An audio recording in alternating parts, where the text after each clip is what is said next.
distributor which distributes cutting-edge technologies to help customers mitigate the cybersecurity threats across the globe. We are an international company with offices over 11 different countries with over 200 employees. So when I say value-added cybersecurity distributor, we are a focused distributor which offers cutting-edge technologies which helps customers in protecting or mitigating the never-ending cyber threats. So if you see today's world, it's everywhere, it's chaos that happens.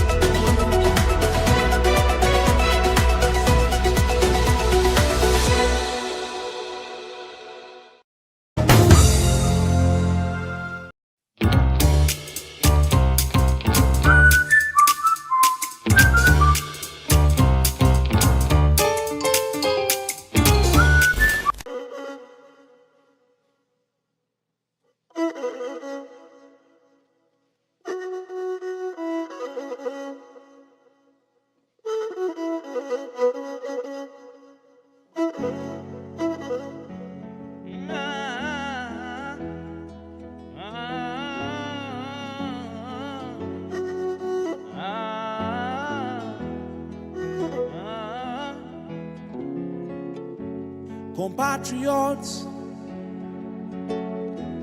victorious fighters of Africa. Compatriots, victorious fighters of Africa. You shed your blood for me. You slept in jail for me. You shed your blood for me. All in the struggle for liberty, tortured day and night, just because you're black. We can't forget the past, all the souls we lost. We can't deny the fate. Africa will think again. Remember Thomas Sankara, remember Samora Machel, remember Stephen Biko, remember Patrice Lumumba, remember Thomas Sankara, remember Samora Machel, remember Stephen Biko, remember Patrice Lumumba.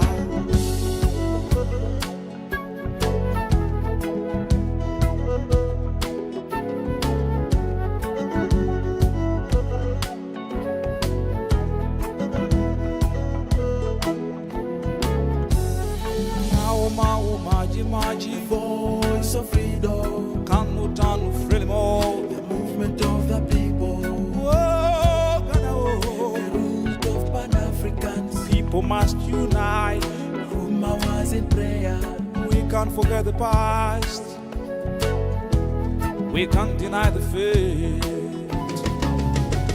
Remember Thomas Sankara, remember Samora Machel, remember Stephen Biko, remember Patrice Lumumba, remember Thomas Sankara, remember Samora Machel, remember Stephen Biko, remember Patrice Lumumba.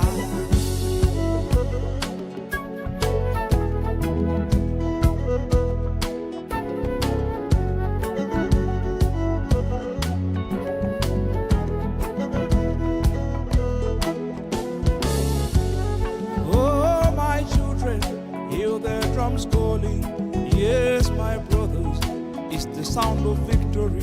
Senegal, Gambia, Senghor is champion. Abidjan, Côte d'Ivoire, Félix our father. Soweto, Soweto, Soweto, Mandela. Soweto, Soweto, Soweto, the land of the brave. Remember Thomas Sankara, remember Samora Machel, remember Stephen Biko, remember Patrice Lumumba, remember Thomas Sankara, remember Samora Machel, remember Stephen Biko, remember Patrice Lumumba.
breaking. Being this way is heartbreaking. Why do we do it at all? Giving the money you're not making, giving and not taking. Time stole the essence from you and me. That's why I say, why do we have to pretend? When does the travesty end? Is this a parody of life? I'm not sure that I've got it within to be the one to keep on telling the same old lies, lies. Yeah, I'm lost in a city of lights, and I don't even know what happened to me. I'll never give up the fight till the lights they fade away. Fire that burns deep inside me, the blood and sweat find me now. I'm a prisoner to what it means. When will I elevate above this? They sing the same song. It's time to be more than the eyes can see. So why do we have to pretend? When does the travesty end? Is this a parody or life? I'm not sure that I've got it within to be the one to keep on telling the same old lies.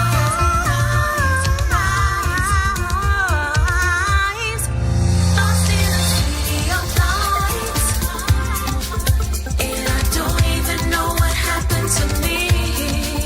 I'll never give up the fight till the lights they fade away. 'Cause I see your fire is blazing, and it's amazing that nothing's gonna stop you till you get to the dreams you're chasing.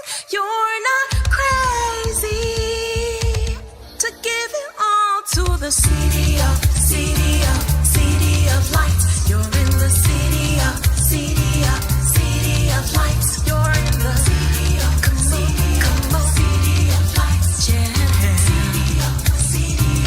City of lights. You're in the city of lights. Hey, and I don't even know what happened to you. You'll never give up the fight till the lights they fade away. I'm in the city of lights, and I don't even know what happened to. Don't even know. Yeah, give up till the lights they fade away.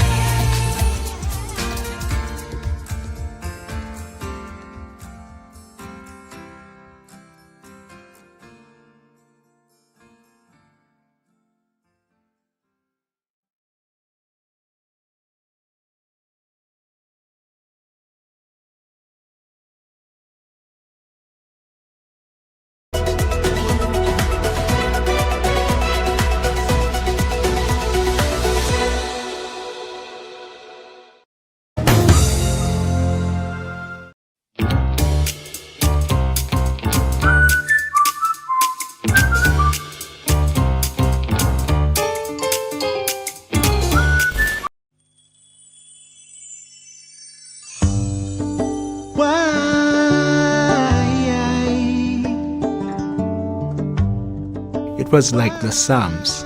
When you look at David, he's passing through hard things, but then he's willing to talk about them.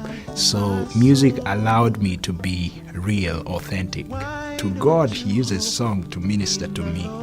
So it was more, it's personal, I can relate to it, and he's helping me overcome through that, to be able to be used as that vessel that delivers this message, which I know that I've just borrowed from heaven. Cast down for my soul. Why don't you hold My music statement is to write music that will be able to speak to the heart, soul, and spirit, restoring the goodness. You know, when in the Bible it says, and he looked at it and it was good. The message that I have, there are 10 songs. They will be specifically invoking that God has already said that we have to embrace as his image, to restore goodness in this world. Music is not what defines you. For me, that was a great revelation that my identity is more in God, in who God calls me. If I can inspire you also to use your gifts and talents to make a difference, I would have played my part in this world. I will rise and rise. Now is the time. Rise and praise you, Lord.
I hear the calling, I understand.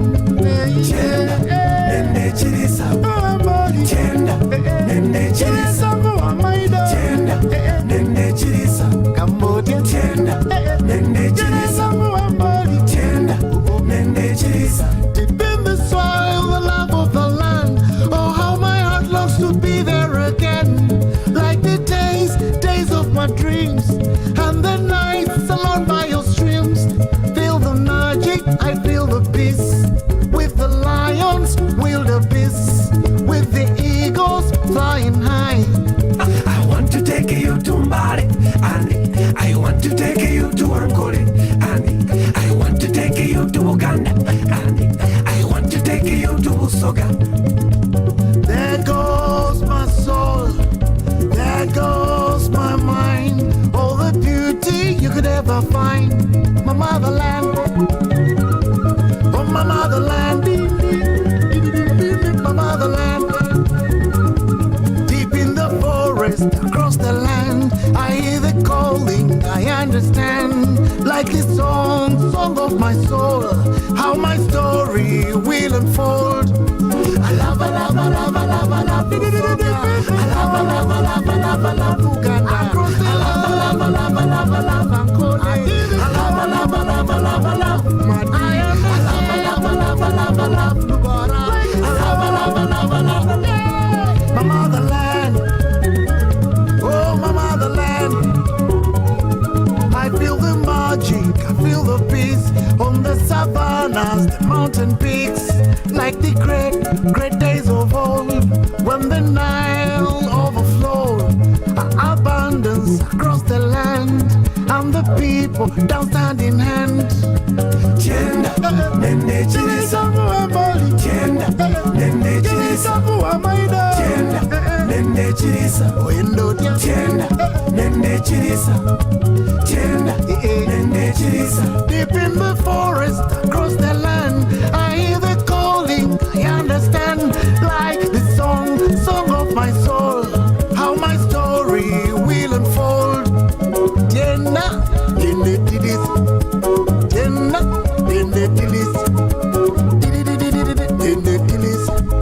I want to take you to Mbale, and I want to take you to Angola, and I want to take you to Uganda, and I want to take you to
mukono gwo mulungi gwe walina walagawogo nekusanawo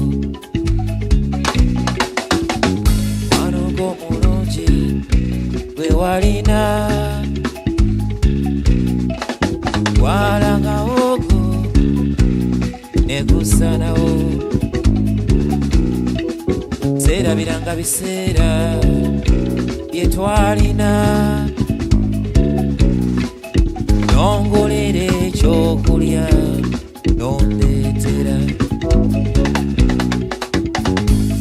kuva lwe wagenda omutima gukunoonya omuli mbeera n'endowooza oba osanga seyakugoba okuva lwe wagenda mutima gukunoonya omuli mbeera n'endowooza oba osanga seyakugoba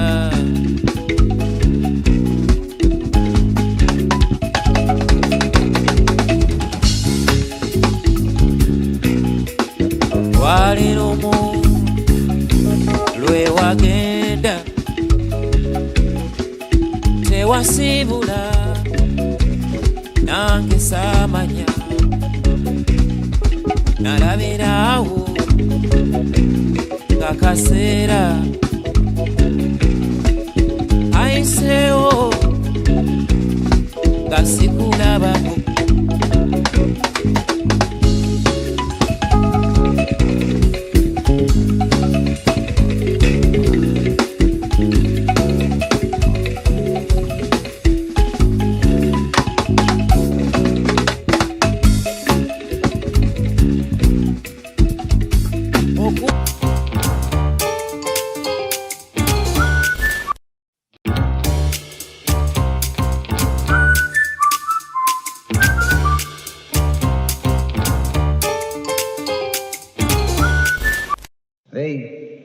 projected the image of Africa negatively. They projected Africa always in a negative light. Jungles, savages, cannibals, nothing civilized. And naturally, it was so negative until it was negative to you and me. And you and I began to hate it. We didn't want anybody to tell us anything about Africa, and much less call us an African. And in hating Africa and hating the African, we ended up even hating ourselves without even realizing it. Because you can't hate the roots of a tree and not hate the tree. You can't hate your origin and not end up hating yourself. You can't hate Africa and not hate yourself. Africa, I love you daily. My home, I think about you every day. Africa, I love you daily. My home, I think about you every day. You're so beautiful, Mama land. Fertile, glorious, sweet Africa. Flora and fauna is delicate, oil and gold is tempting. Flora and fauna is delicate, the oil and gold is tempting. Rise up, Africa. I love you, Viva Africa. we love you, Rise up, Africa. I love you, Viva Africa. we love you. Africa, I love you daily. My home, I think about you every day. You're so beautiful, Mama land. Fertile, glorious, sweet Africa. Flora and fauna is delicate, oil and gold is tempting. Flora and fauna is delicate, the oil and gold is tempting. Rise up, Africa. I love you, Viva Africa. we love you, Rise up, Africa. I love you, Viva Africa.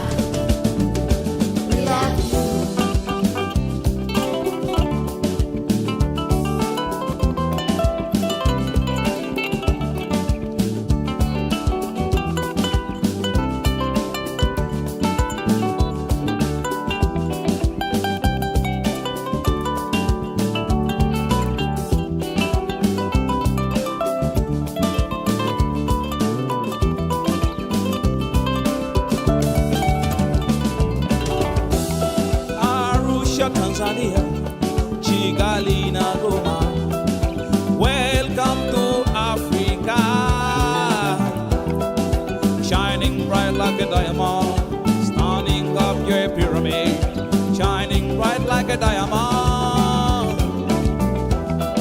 standing up to a pyramid. The sun is always up, the Nile flows so deep. There is no place like Africa. I am born in Africa.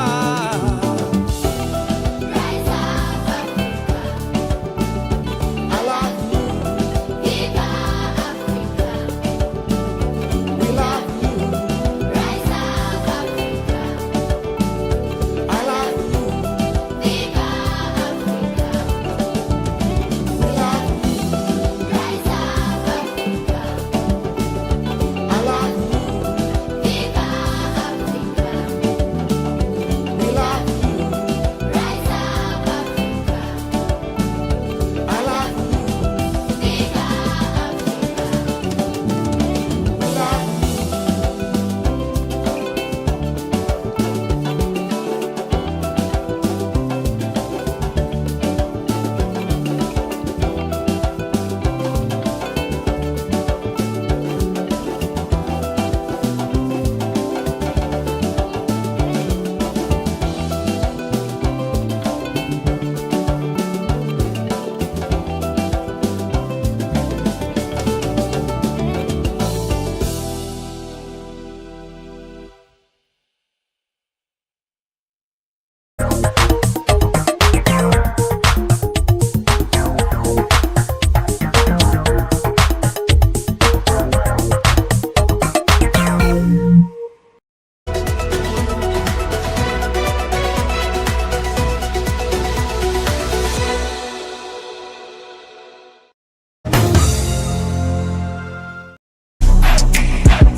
Welcome to This Week. Our speaker is Reem Kassim from Alexandria, Egypt. Hi, my name is Reem Qasim, and I'm a cultural manager and producer and cultural researcher currently based in Abu Dhabi.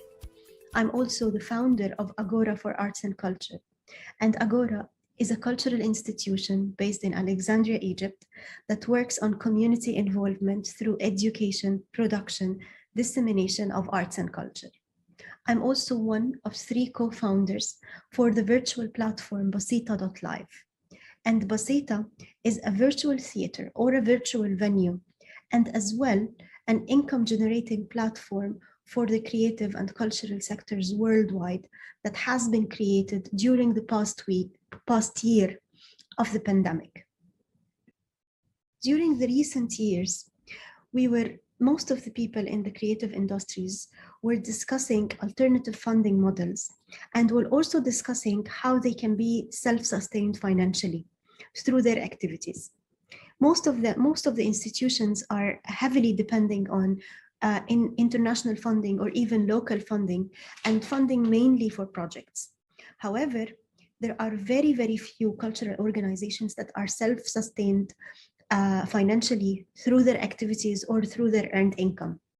And for this reason, when all our work moved to the online platforms, it became even more challenging for artists, creative freelancers, and cultural institutions to generate income through the virtual platforms.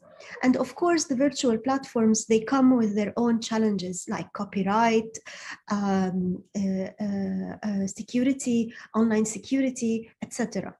So during this period, we thought, the co-founders of Basita.live, that creating a platform that is safe and secured, that also helps the artists and the institutions worldwide to share their online content in a secured way, while also being able to charge their audiences a fee / a ticket, would be very helpful during this critical time. And that's why immediately in April last year, April 2020, we started interviewing artists and having conversations with different institutions worldwide to understand their needs if such a virtual platform would become a reality. And from that, we started developing Basita.live and launched it in May 2020 as a test version. And from May till August, we started adjusting the platform as we saw suitable after consultations with artists. So we heard from filmmakers, we heard from performers, theater makers, dancers, what are the features and the elements, the technical elements that would help them take their art and present it worldwide while also being able to have a sustainable, automated income from what they present. Then in August, we officially launched the platform with the first event. It was on 4th of August. And since then, we've hosted almost 25 events so far, ranging from musical events, film screenings, dance performances, theater performances, and talks as well. And we have noted that audiences, of course, they are still not used to paying for creative and cultural content, while they all are fine with paying for mainstream content on platforms such as Netflix or, for example, Spotify or Apple Music or other different platforms that present mainstream content. And still, the culture is new for audiences to start accepting the fact that also artists and cultural institutions, they deserve the same support that the mainstream content receives. Therefore, during this period, we are heavily working on audience awareness and awareness in general, that artists should be equally supported, that the independent artists and the independent scene and creatives who present cultural content in general, no matter what the discipline is, they also deserve the same support that other creatives from the mainstream sector receive. And to do that, we have launched several campaigns and we have launched several info sessions, and we are still planning to do more. So the way Basita.live functions, it's very easy. Basita actually means simple. It's an Arabic word, but also resonates to different languages. And its translation is simple. So the artist or the institution, they go on Basita.live, the platform, and they create an account, a personal account. There are 3 types of accounts. An account as an artist, so a musician, a filmmaker, or even a visual artist, an individual artist can create an account. And there is also the venue or an institution account. So if it's a cultural center, if it's a band or a festival or any type of institution or a venue can create another account. We also have a 3rd type of account for audiences. So also audiences create accounts.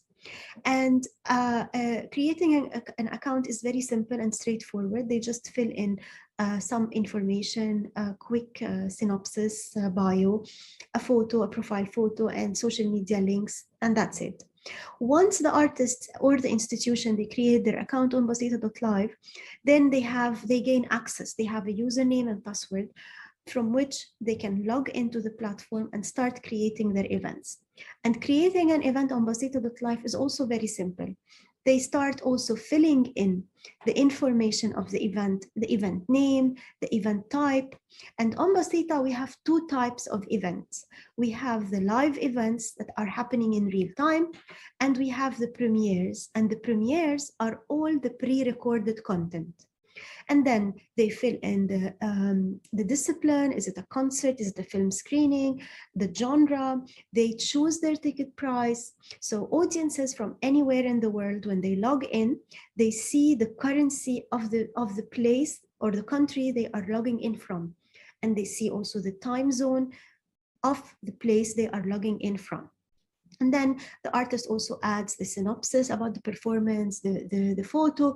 And then if it's a premiere, then they have to upload the content, if it's a film or a filmed concert. And if the content is not ready, the artist can also skip this step and upload the content anytime later, but it has to be within 48 hours before the premiere date. And then the artist submits the event for approval. It goes to us for review. We review the event details, and then we approve it and confirm. Once the event is approved, then it appears publicly on our homepage, and the artist can start promoting the link. People can start buying tickets, and it works really in an automated way. Also, there are several different features that the platform offers. So for example, for films, there is the option of uploading subtitles. Also, for all the events, there is the option of geo-blocking. We understand that some people, sometimes they want to make their content available in some regions or some countries, and some countries not. For simple reasons, like for example, they don't own the distribution rights in certain regions, and they only own it for certain countries. So this feature is also there. There is a feature to make the event with invitation only for a limited number of people. You can make your event available for unlimited ticket purchase, or you can make it only available for a certain number of people if you want to keep it for a small number of audiences. And of course, the content is very secured.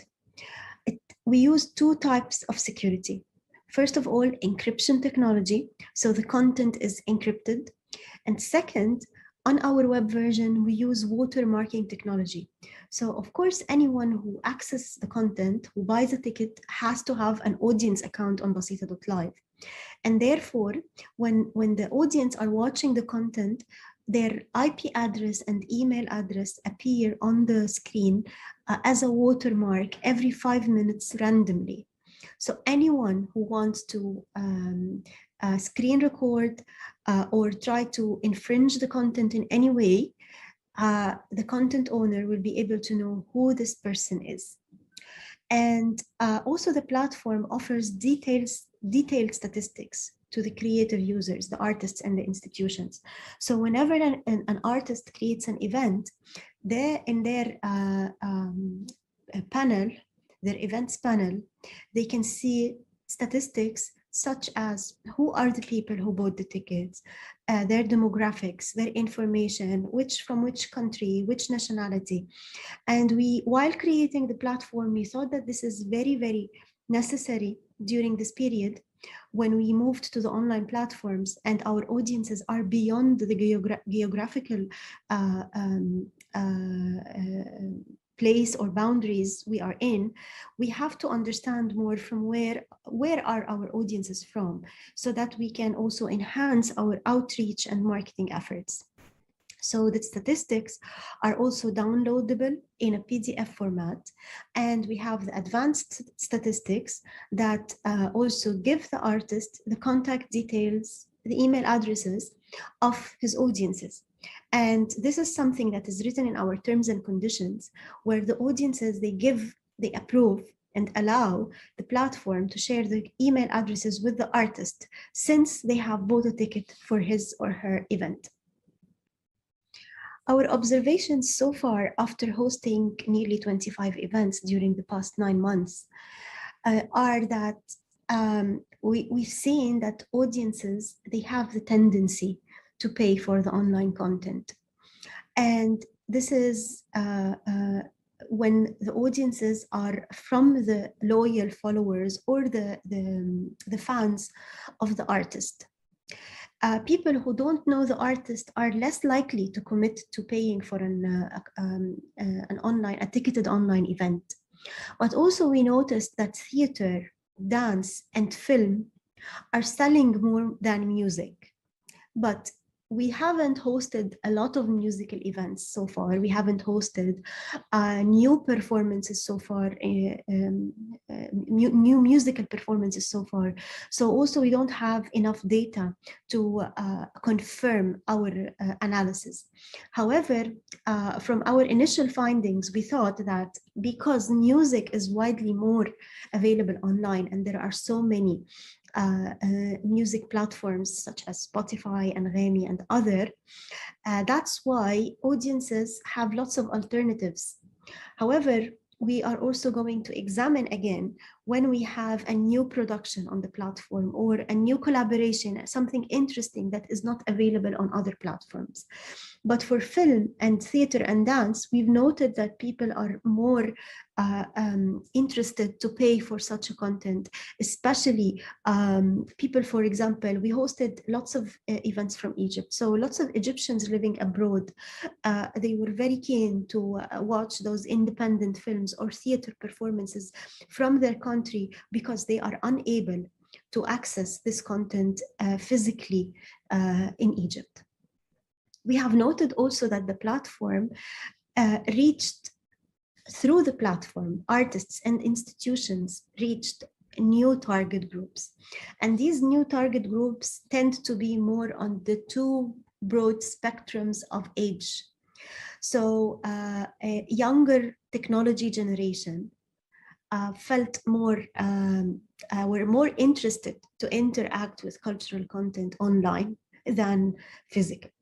Also, senior citizens found it more convenient to interact with cultural content online.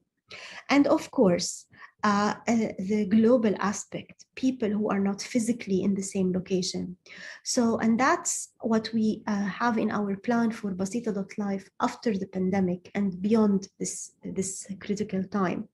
When people are back to theaters and institutions are operating normally, we think that the virtual option still will remain as an option, as an interesting and crucial option as well for some target groups who are not able to be there in person or physically.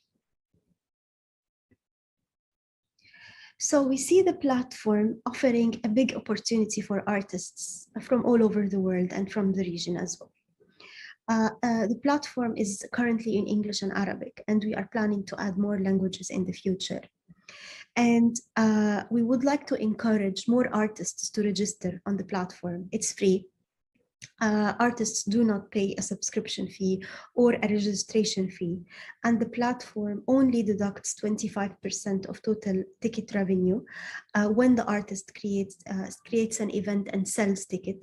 And the platform also includes the events in its newsletter and takes the risk with the artist, whether the artist, if the artist sells tickets or doesn't sell enough tickets, the platform only deducts the 25% that is actually the fees of the payment gateway and the streaming service and the servers, etc. So the platform for now is offering lots of opportunities to artists, and that's why we would like to encourage more and more artists to register and create events. Even they can share their old content, their archived content, if they have old performances that have been archived and they want to test how it functions, they can do that. The platform also has an app.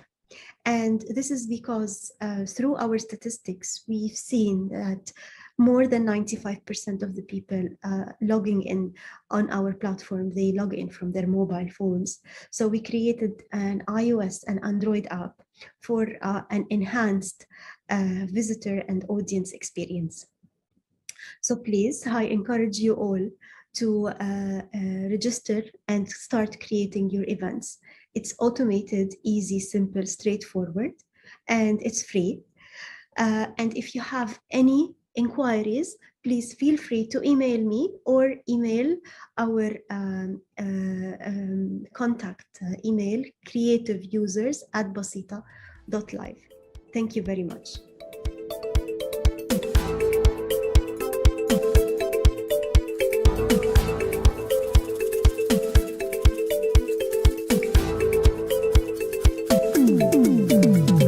Welcome, ladies and gentlemen, to Doa Doa 2021, the virtual docu-series.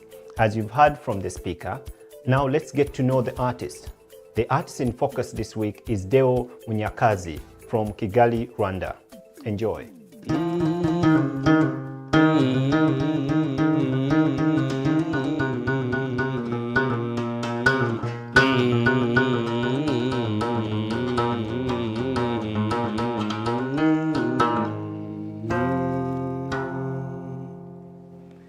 Hi everybody, my name is Deo Munyakazi, traditional artist, singer and songwriter.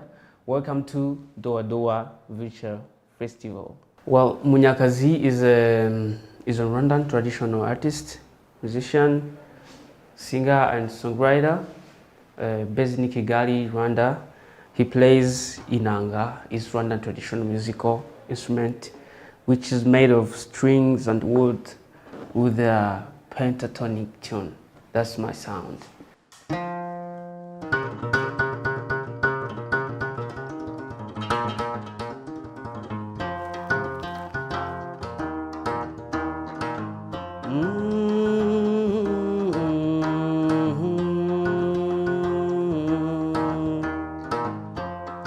Nimuze kwimakaza umuco w'abanyarwanda nk'uko byahozeho, duhuza amarembo tugwiza amararo, dusenga n'Imana dusangire byose, dufumbata imfubyi dutera n'inkunga, duhana inka duhanira abageni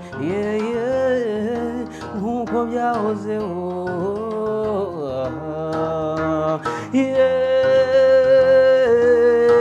Isoko dusangiye ni umuco w'abavuka Rwanda, ni umuco w'abavuka Rwanda. Umunyakazi wa mwene habarirwa mukuru kare wa kidende cyangwa mutarataza wazirimo abagabo akagira impakampanga. Habe nk'ubitobo inkotanyi abagabo ingabene bayimashira ziraguhunga ni ikimenyimenyi uruhanga z'ubusa na cyenda nari gihangana. Nangara insurance marangara insurance mwiza insurance mukonyi insurance cyane mu bwana cyangwa bagiye batera ku ruti rw'abantu bahagurutse bavuga bakaya miseke n'imiseke bagwiza mu itembo nanjye ncyura inganji ngabandi sanzu nk'irya rusuka mwene tema hagari wo mu gisaka.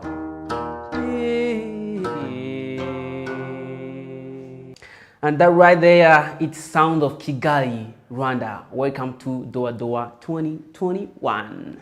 Well, my musical journey has been a blessing so far, because I got a time to introduce my music, my inanga sound to the universe. I did collaboration with different artists, worldwide artists. I've been traveling in the music festivals, workshops, and many different projects. So, and I've released my album, which is named Isoko Dusangiye. So far I'm still working, so I'm feeling grateful for my instrument.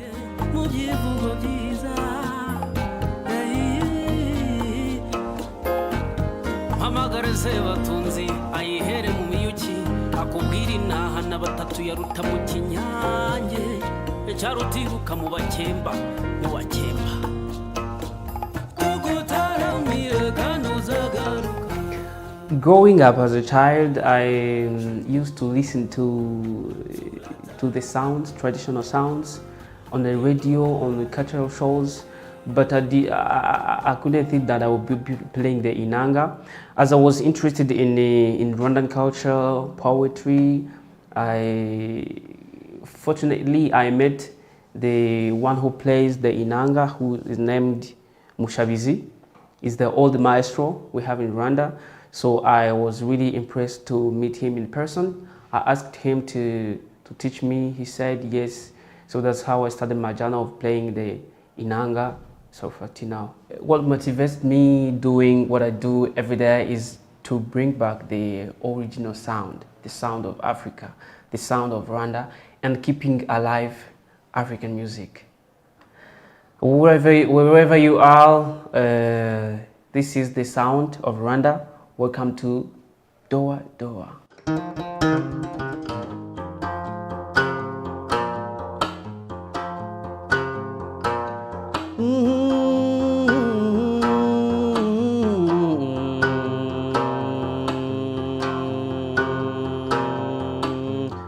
Winongo jano mutaruta inyambo ahamata vuni mitozo nazanye nazivumera ebesabo begana injishi ibyanze ku ruhembe dore abana b'ibisage bitetera batamba n'amararo babu n'amararo bakaba mwiriwe kandi muraho iye ngwino tugutembereze ngwino tugutembereze ngwino tugutembereze iwacu mu Rwanda ngwino tugutembereze ngwino tugutembereze ngwino tugutembereze iwacu mu Rwanda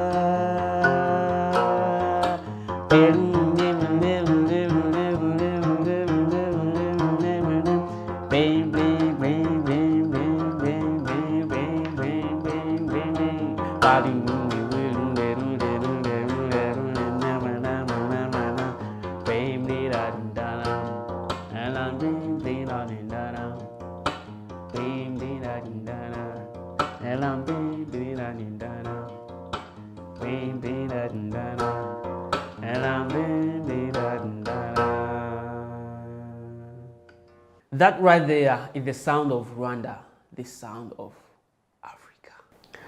My spiritual belief is God, and I love to link the religion and humanity. I think it's Doa family. This is what I say, that praising the Lord it works also with a traditional sound.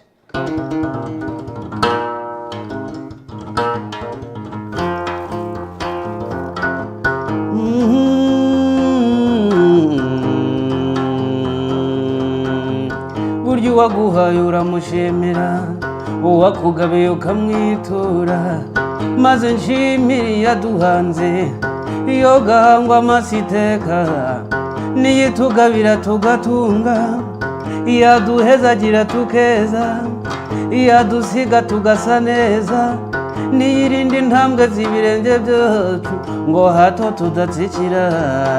Shimwa mwami,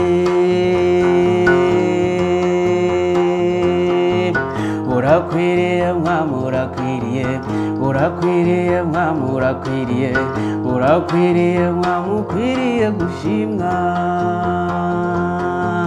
Wastahili Bwana, wastahili, wastahili Bwana, wastahili, wastahili Bwana kupewa sifa. Osanide mukama, osanide, osanide mukama, osanide, osanide mukama okwebazibwa. Obonge nalo kumunzambe naga, obonge nalo kumunzambe naga, obonge nalo kumunzambe nangaye. Okwanene rarha, okwanene, okwanene rarha, okwanene, okwanene rarha, okwanene okusimirwa. Urakwiriye mwami, urakwiriye, urakwiriye mwami, urakwiriye, urakwiriye mwami, ukwiriye gushimwa. Well, my dream is making the world, the universe more better than yesterday through my sounds. I love doing collaborations, been working with different musicians, Joston, Keza Jones, and many more, Cecilia Kairebga. But I really like collaborations because it gives more inspiration, and working together, fusing music together, it's creating something which is really good. And I've been part of Urban Music Label. It's a nice project which combined together different producers and electronic DJs and traditional musicians, just to make new sound which never been before. So the one I'm dreaming to work with to collaborate with is Richard Bonner. He's my favorite. Well, my favorite venue so far is Doa Doa. I've been there. We've been there at festivals. It was really, really good. We had so much fun. Good experiment. And so far, another venue I would like to be is New York. I want to experiment the sounds of New York with the different musicians and Canadian festivals, Memorial, and somewhere else. So I like to travel the world experimenting new sounds. Do I have a new song very soon? Yes, I'm working on. I'm in studio working on my new song, my second track of my second album, which will be released maybe in 3 weeks. Wherever you are, you can find my music on digital platforms like Amazon, iTunes, Spotify, and you can also buy my album on Bandcamp. You can find all my music and on my YouTube channel. I use Munyakazi Deo. You can follow me also on Instagram, Facebook, Twitter. I use Munyakazi Deo as well. Wherever you are, you can get my music.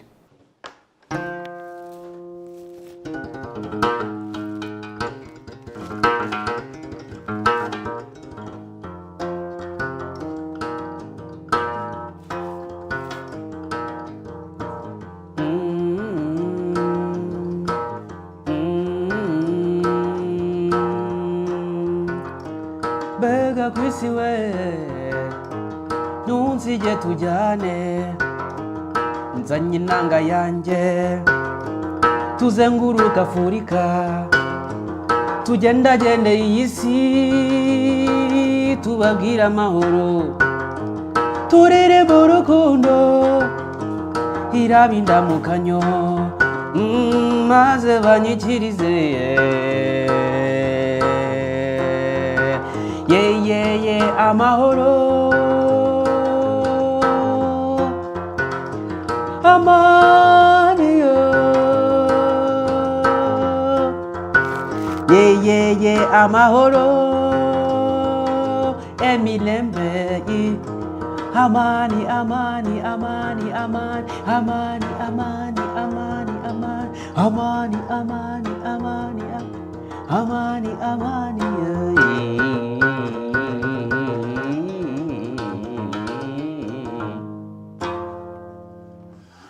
Here is my next song to you, the sounds of Rwanda.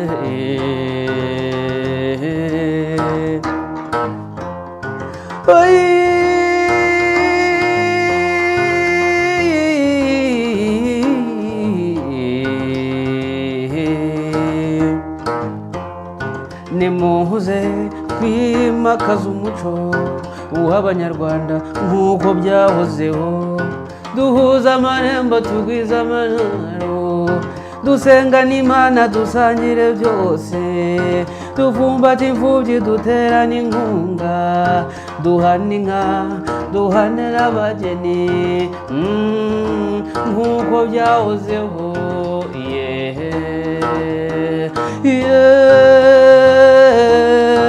isoko dusangiye ni umuco w'abavuka Rwanda ni umuco w'abavuka Rwanda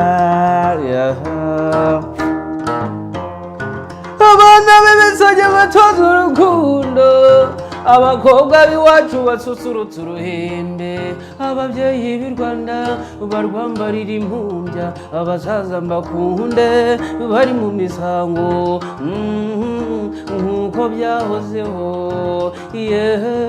nk'uko byahozeho,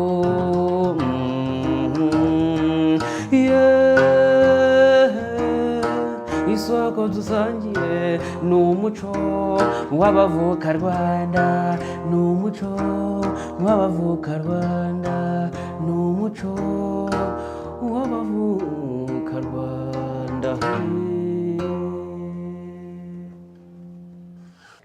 I wrote this song, Isoko Dusangiye, just to remind people to be back to the roots, to the basics, to the essence as it was before, and bring back the culture.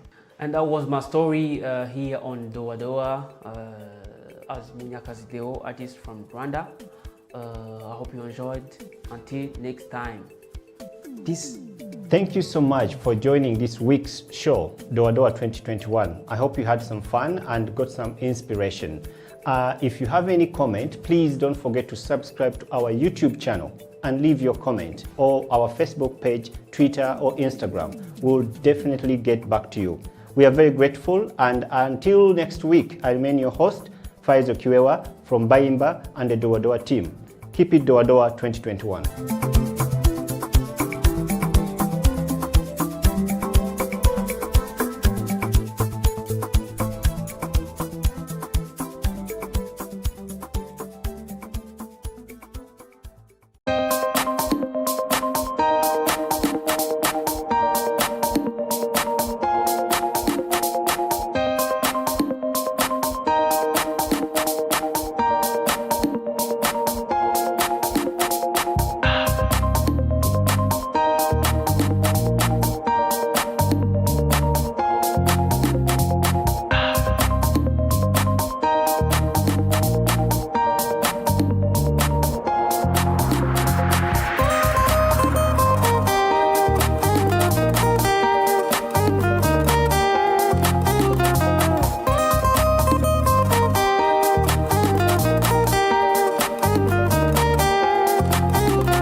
itaranto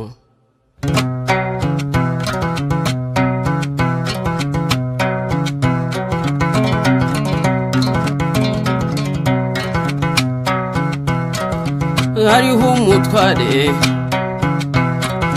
yaratunze cyane afite n'abagaragu kera kabaye agira uruzinduko mu kindi gihugu ahamagara abagaragu be maze abasigira ubutunzi bwe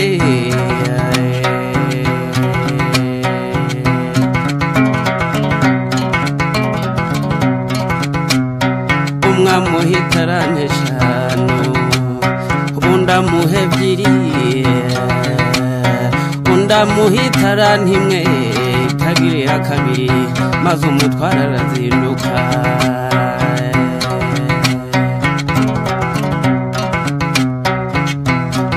maze babagaragu batangira gukoresha za carano nk'uko shebuja yazibasigiye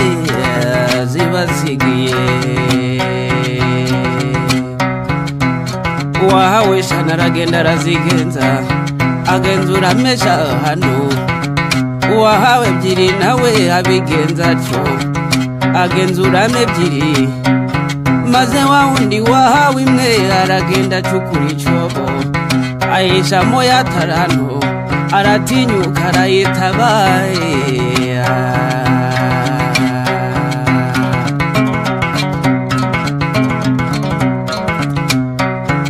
nuko iminsi irahitindira ataha maze shebuja mu kuzindukuruka abarana nabo ibyo yabasigiye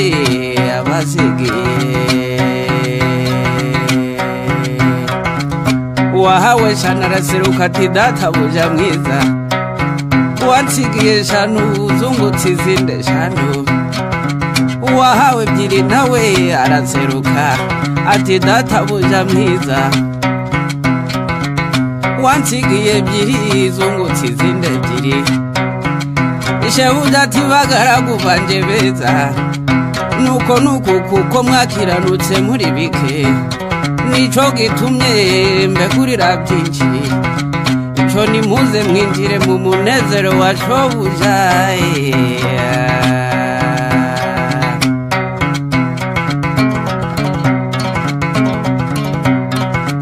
maze wa wundi wahawe itarani imwe itagiriye kabiri adatera hejuru azayivovota cane ati databuja narinzi kuri umunyamwaga usarura utabibye na munagane itaranto narayitavye mu butaka dore ngiyo ufata ibyawe maze shebuja aramusubiza ati mbe mugaragu mubi niko wamunyabutewe esi ni wari ukwiye kuyiha abagenza maze nkasangaho inyungu yayo nuko shebuja arayimwambura ayigabira wa wundi wungutse itarani 10 igiye mu zindi agira 11 kuko ufite wese azongererwa ariko udafite azanyagwa n'utwo yari afite maze wa mugaragu mubi baramuboha bamujugunya mu mwijima hanze azize ubupfapfa mbega agahinda we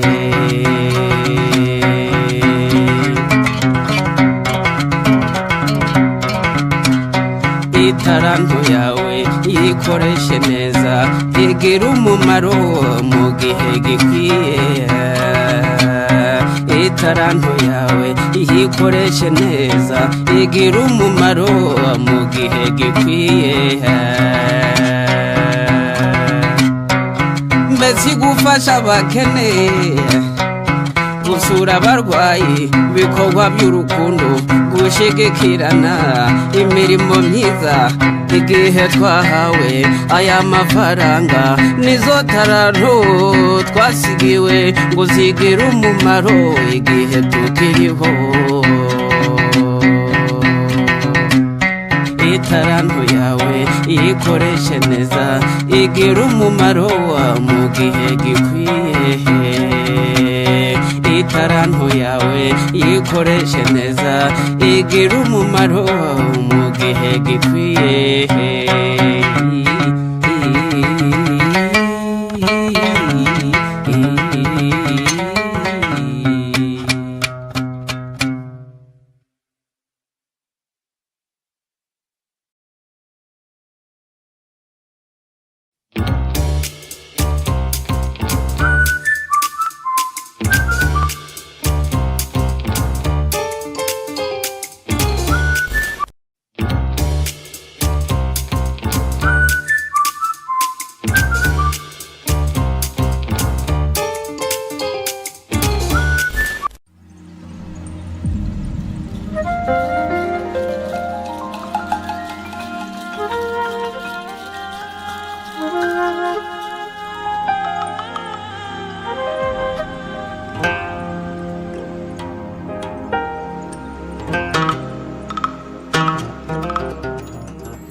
Mbakumbuze igitaramo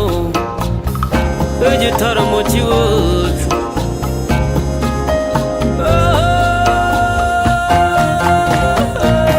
Iwacu turatarama ngwino urare.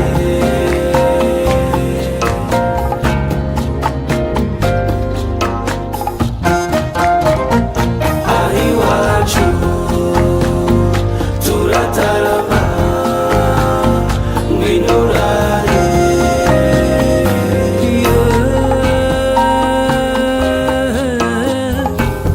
Iyo dukoze ku nyamirya iz'ubuhuha n'inkomangano biratwizihira cyane. Mpamagare muhigirwa ni Nyaruguru mu muhamirizo w'intore, mu muhamirizo w'intore. Sebaganji babukwege aseruke mu byivugo byiza. Mpamagare Sebatunzi ayihere mu miyuki akubwira inaha na batatu yaruta mu kinyange cyarutiruka mu bakemba, mu bakemba. Tugutaramire kandi uzagaruka. Iwacu turatarama ngwino urare.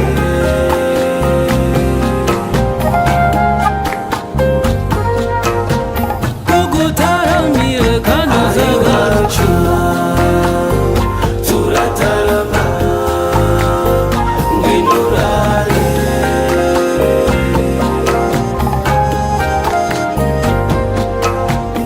Tugutaramire kandi uzagaruka.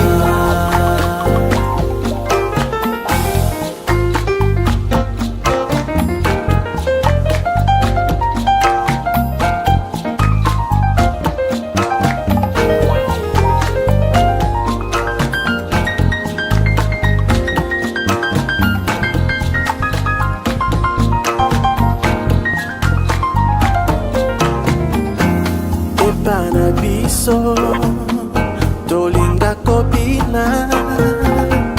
Epana biso tolinga kosepela ka elongo. Tolinga tosepela tosangisa pe tolingana. Tugusogogeze ku ntango y'amahoro. Nkwibutsa umugani wa Nyashya na Baba, inkuru ya Saruhara rwa Nkomokomo, Cacana ndetse na Ngunda. Tugutaramire kandi uzagaruka.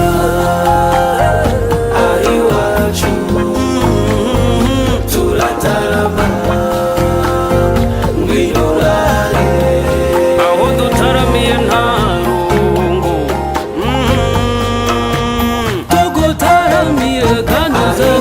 wacu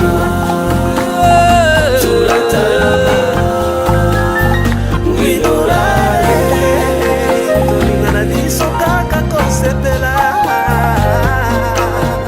tugutaramire kandi uzagaruka turatarama ijoro tukarita hanze cyambere wampaye inka cyuringanje reka ntugatsikire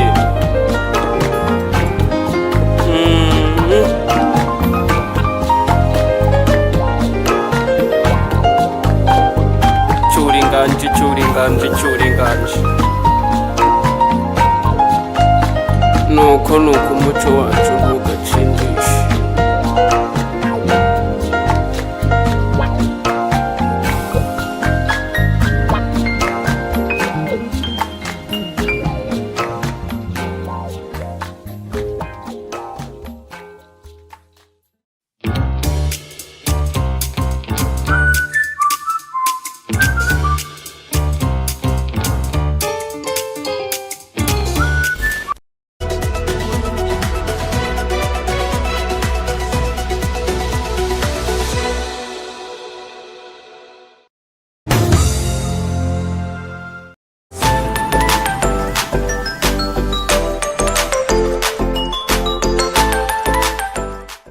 Hello and welcome to the Coffee Break on House of Talent Television. My name is Ateng Emmanuel. Wherever you're watching from around the world, it could be morning, afternoon, it could be evening, whatever time it is. I know the saying always goes like it's always tea time, but here at House of Talent, on this day we say anytime is coffee time.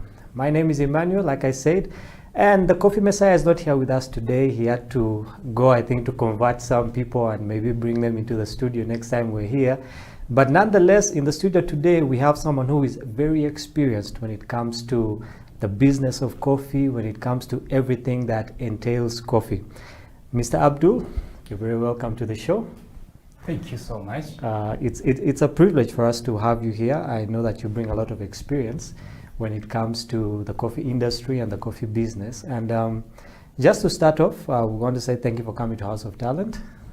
It's a privilege for us to have you here, and we just want to get straight into your journey as a person. You know, before you got into the whole coffee business, I know that, you know, none of us grows up thinking, okay, you know, I want to enter coffee one day. Yeah, so just take us through your life. You know, where did you study, where did you grow up, what kind of influences did you have in your life, and what led you to this place here today? Okay, thank you so much. I'm so thankful. Like you've introduced me, my name is Yusuf Abdul. Actually, my way back, I was born in Entebbe. Yeah. That's my place of birth. And actually, it's not where I enjoyed my youthful age. I grew up in Kabale district. And I salute everyone in Kabale. I know they're also watching right now. Oh. And I studied in Entebbe. That is from my primary, my secondary level, and then I had to go to Kampala. Yeah. That's where I had to complete my my studying institution. However, to do with the coffee business, it's actually so, I would say, amazing to me, because I had no idea, because where I grew up there was nothing like coffee. And actually I was being inspired by, actually, he's a white guy, actually. I will tell you that. He was by names of Mr. John Quinton. He's a British citizen, and I came to meet him in Kampala sometimes back in 2000, it was 2005. Yeah, so we chatted, and I think as I would say grown-ups and or people who have kind of moved places, he picked interest in me. So in Kabale, he so moved there, and he had a charity organization that he was running. It was actually called Africa Equipment for Schools. So actually I have a long story, but I think we can catch up with it. So it was called Africa Equipment for Schools, and he took me on as I was a project assistant manager. Like it was, they were building schools and also looking at ensuring kids could stay at school as a mission, and kind of looking forward in why there is a kind of big dropout rate at schools. So we are kind of looking at that point to ensure that we can have kids at school. That's by that time. But with him, he came in, and I did not know that he also had a background, which was coffee. So one day he called me. No, we were driving actually. We were driving from Kampala to Kabale, and then we were jazzing about, and he's like, you know, do you know that in, no, he asked me, what are you going to do to be rich? He asked me that. What would you do to be rich? I know he was expecting me to tell him that I would work for you and become rich. So, yeah, actually I did not say that. So I said, yeah, I have to be patient. That's what I told him. I have to be patient. I know there's some big catch for, ahead of me. He said, no. You know what? Uganda, you have got coffee. And coffee is very close to oil in terms of commodity. He said, oil sells more, yeah? But coffee is next. Uganda, you have the best coffee. One of the best coffee all over the world. This is someone from Europe. He's been here for some time, and they do research. By the time he mentioned that, he had already made his research on the Ugandan coffee. So here he carried on. He told me, we need to find coffee somewhere. I need to get sample of coffee somewhere. If possible, I can try it out. And I asked him why, how, sorry. He said, I will show you. So we reached Kabale. Like over the weekend, he called me to the office, because he was my superior, he was my boss. He gave me a task. He told me, you know what? You're going to visit these places, and I would want you to get these informations from the places you're heading, and make sure you come back with samples of coffee. So he made you kind of like a research assistant in And I had no any idea, but I was good in, you know, I was traveling to Kigali, and actually I didn't know how to speak that language. I couldn't speak the Kinyarwanda. Those brothers of our language, but I had good Swahili, and in those offices they had French, Swahili, and bit of English. Their Kinyarwanda, more. I mean, frequently spoken. Are those three. So yeah, I went in those offices. I went to the Rwanda Coffee Authority. I moved on to all those places in Rwanda, because I even didn't know the places. But I had I had directions on how to reach there, and I could easily use motorbikes. And they could hear the Swahili. I was like, no, I'm going to do it. So I continued. Yeah, I came with a lot of samples and dropped to him. I had specifications, but I did not know how to differentiate or to kind of explain what exactly I came with. But according to what I requested from them, they gave me some samples. So I came back. Oh, he was so thankful, and yeah, we spent the whole time there talking about other things. But I'm sure for him, he knew that the goal is hitting the target. So the next day, I had to travel to Chisoro. The next day. So I left alone what I was supposed to do, but some people, we were many, not alone like me alone, but I think he wanted to fulfill the story that we had when we were driving. About being rich.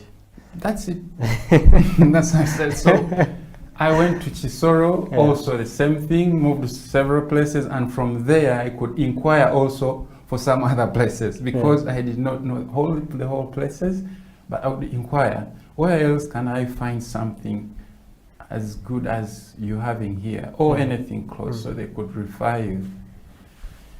Yeah, so there I went. I also came back. Actually, from Kisoro, I got a lot of coffee. I don't know, maybe they give coffee for free. Yeah, so I came with almost 20 kgs from there. I didn't pay for it because they were like, no, you take it. Because I explained to them where I'm coming from, and I'm looking forward to try their coffee and see if the consistency is right. Maybe we would be communicating to them on the way forward. They were so kind of humbled, and since I came maybe to the factory where they do the processing, they had to give me enough. So there I left, and then I also brought that. So the other week I had to go and do my task as usual. Then I came back on Monday, so he told me to stay over. He had roasted, I didn't know, in his suitcase as he was coming to Uganda. That is some years, like 5 years ago, he came with a sample roaster in his bag. So there he had roasted some coffee. He told me that 5 years ago, I came with my, imagine, you know, this advanced world, people tend to prepare themselves for the next, in advance. So, he had roasted coffee during the weekend. So when I came over, I said, whoa, stay over. Something. He prepared the coffee and try it. How is it? Yeah. He was my boss. I had to say it's good. So, I had to say the coffee tastes good, but you know what? I wasn't used. I was like, yeah, that's good. That's good. He had some biscuits there, and so it became a kind of a no, because we had 20 kgs from some kgs I got from Rwanda. Now he's roasting and drink his coffee over there now and then. So we're working, but now he's drawing more of the plans. There he started. It's like, you know what? We need to look for a place and have a coffee shop around. Very fast. How is it going to work? I have an idea. That's how he was like. So he would be the main man, and I'm always following. So, there we go. So I started looking for places around the town, and I got some expensive places and all that. So he ordered for, it was an espresso machine. He ordered for one espresso machine. Yeah, it was old actually. I wouldn't say that it wasn't that beautiful machine. It was old. Yeah, well, maybe he wanted some kind of vintage stuff. You know, sometimes they want to have that crafty things. Yeah, Yeah. It looks old, but it's doing perfect stuff. You Yeah. know, because it was linked to having a grinder on the side. It could, you know, self-made, something like that. So, yeah, it took us about 2 months moving up and down. Yeah. Then we got a space at Cash and Carry supermarket. Those who are in Cavalli, I'm sure they would be remembering some There was a little Cash and bit Carry. of a coffee shop and a Cash and Carry supermarket there. Yeah. And yeah, we did some arrangement, we arranged the place, and then we got girls in to do some training as we are organizing the place, you know, do the roofings, doing more furnitures, purchasing things from Kampala. So they were also doing training using that machine over. And yeah, I would also be part of that. Yeah, so it's interesting that So you know interesting. you went up to that. Yeah. We're going to take a short break. Yes. This is a very interesting story, and Yes. after the break we'll get back right into it. This is the coffee break on House of Talent. My name is Emmanuel. Today we are hosting Abdul Yusuf, who's giving us, you know, a hint on how he ended up in the coffee business, telling us that his first experience actually with coffee wasn't that good. And we'll be talking about this and more as we get back into it. Let's take a break, go grab a cup of coffee, and we'll be right back. This is House of Talent Television.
People at the moment are struggling to understand the older generation because times have changed. Technology has come in. They've moved on. Yes. We're the ones sitting back and wondering, what is my child on to? TikTok has surpassed WhatsApp. The other one I call, I never call it Facebook, it's Bookface. Why are you on Bookface? Dad, it's Facebook. Yes.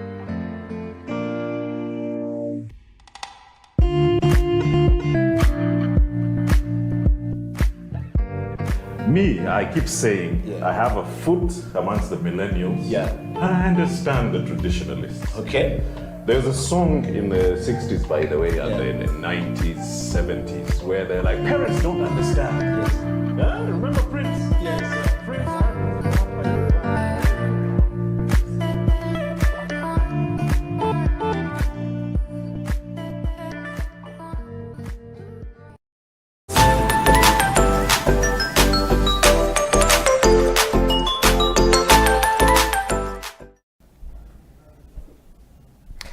Welcome back to the Coffee Break on House of Talent Television. My name is Emmanuel. This is the show where we get to talk about everything that is involved in coffee. We get to talk about brewing. We get to talk about issues like from tree to cup. For those of you who understand that, and for those of you who don't understand, well, this is the right show for you. Before we went for a break, we're talking to Mr. Abdul about his story, about where he started from and where he ended up in the coffee business, and he gave us his experience and said that his first experience with coffee actually wasn't good. He took it and said it was good so that he could impress his boss. But I think it's something that really, it's a road that led him to this place, and I don't think it's something that you regret.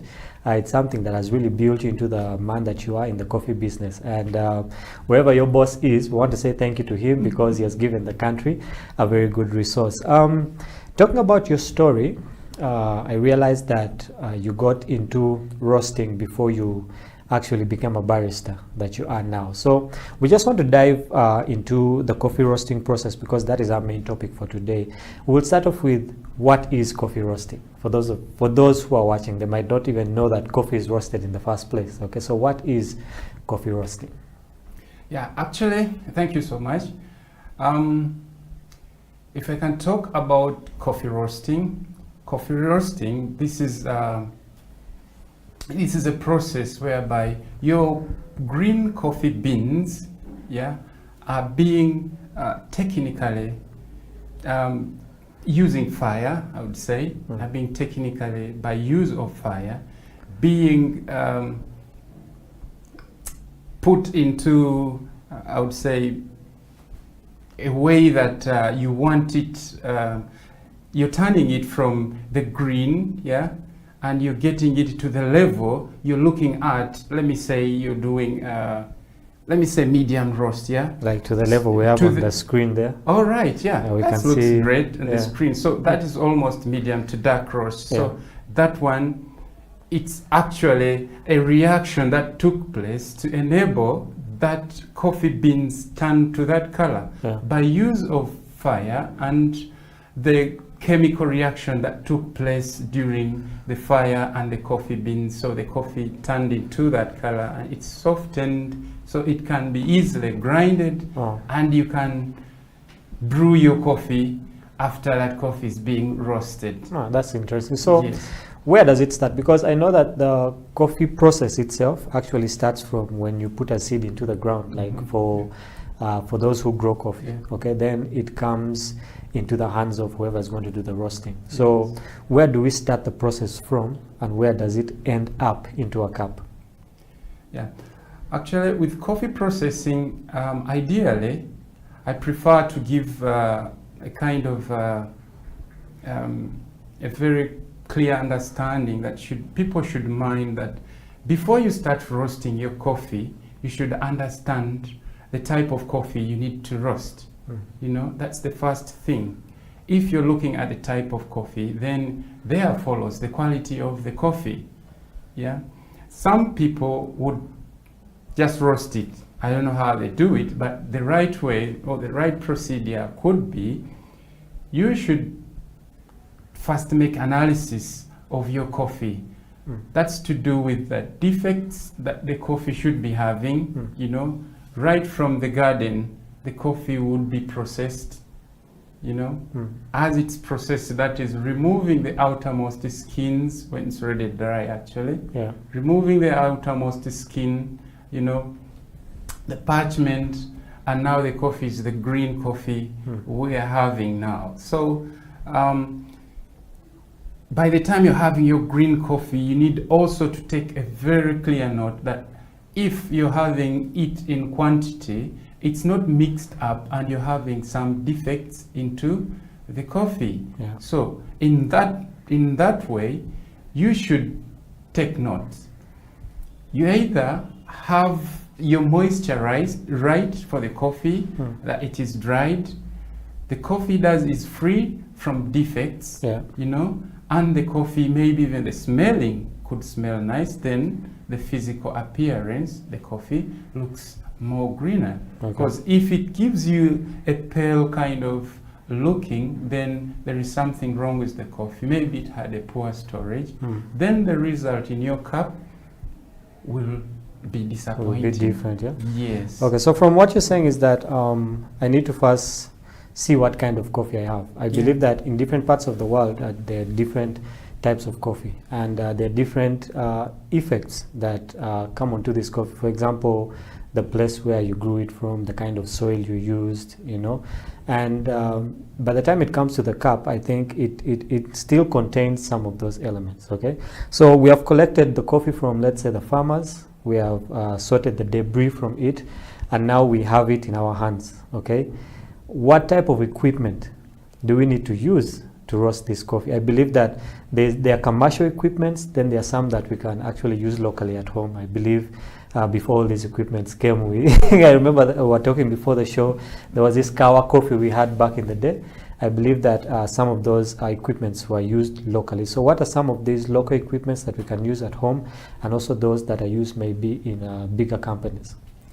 Yeah, actually, if we are looking at coffee as a commodity, or for value addition, you need to follow certain standard, which is required for you to ensure that you reach into the market and your coffee is matching with the standard, which is, you know, moving in the market. Yeah. So if you're kind of hitting back, let me say, those people in the village, they feel like they want to roast their coffee and they want to enjoy it.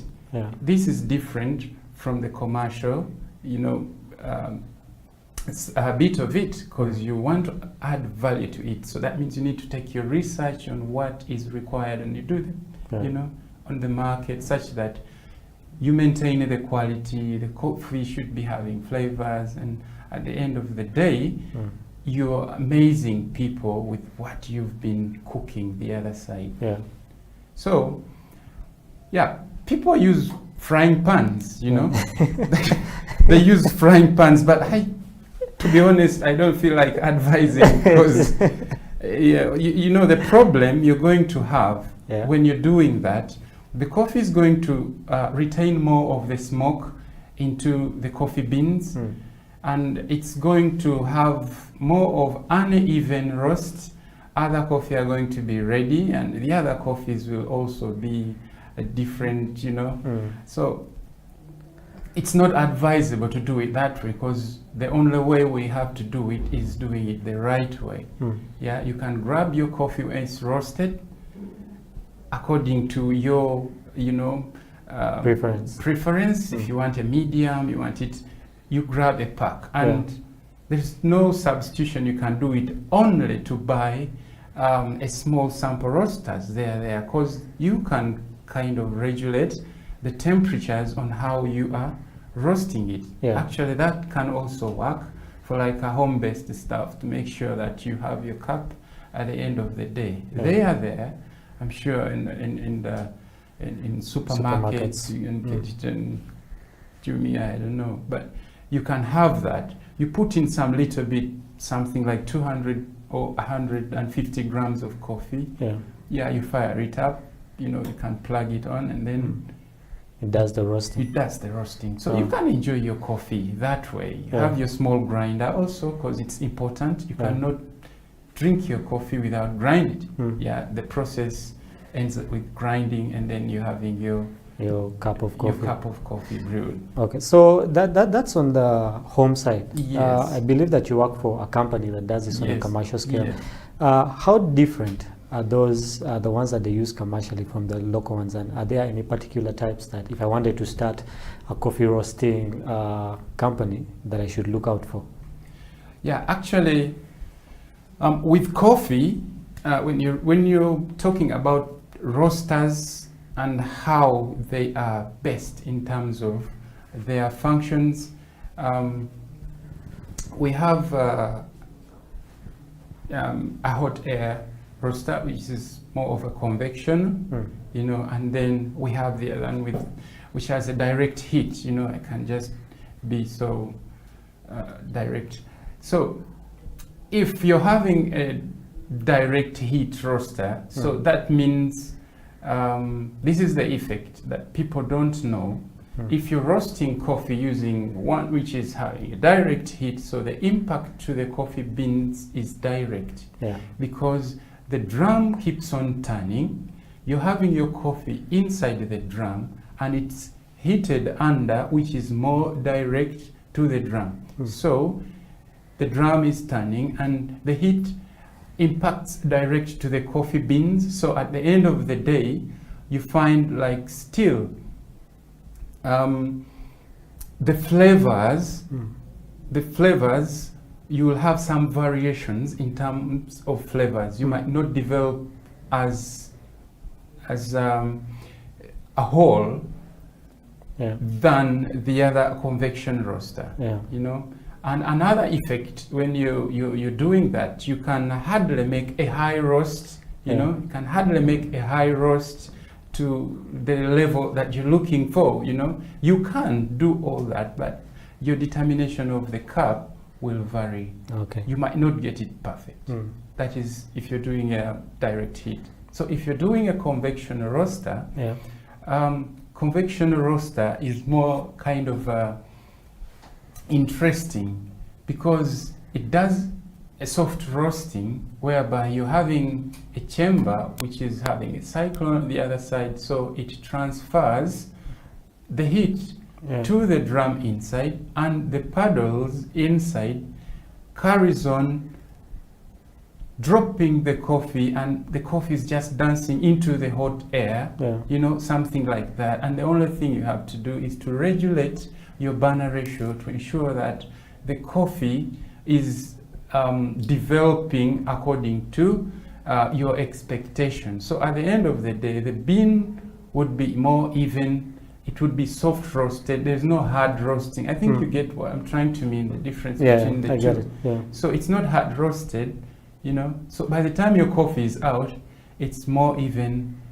Immediately you get the aroma out and you feel like, wow, you know. That's the difference with having different direct and hot air, you know. Yeah, I like the way you say that, you know, the coffee dances. It does. It gives it a very good perspective. We're going to get more about into the flavors that I believe that, because when you roast, you have a light roast, you have a medium, then you have the dark roast, and these basically give you very different flavors. Okay, but we're first going to go into a break, then we'll come back and talk about these flavors, because I know the people out there actually want to know what kind of flavors do I get when I roast the coffee. We'll be back. We'll be right back after this break, but we'll not only be talking about the flavors, but we're also going to do something special. We're going to brew some coffee like it's the tradition here, and always I can't really wait to test the different kind of coffee that the different baristas make here. This is House of Talent Television. The show is The Coffee Break. Stay right there. We will be right back after this.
at the moment are struggling to understand the older generation because times have changed. Technology has come in. They've moved on. Yes.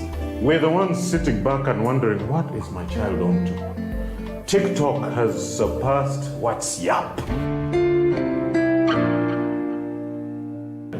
The other one I call, I never call it Facebook, it's Bookface. Why are you on Bookface? Dad, it's Facebook. Yes.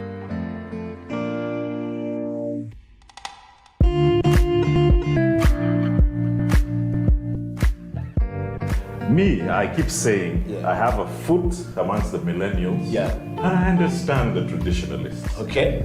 There's a song in the 60s, by the way, and in the 90s, 70s, where they're like, parents don't understand. Yes. Remember Prince? Yes. Prince.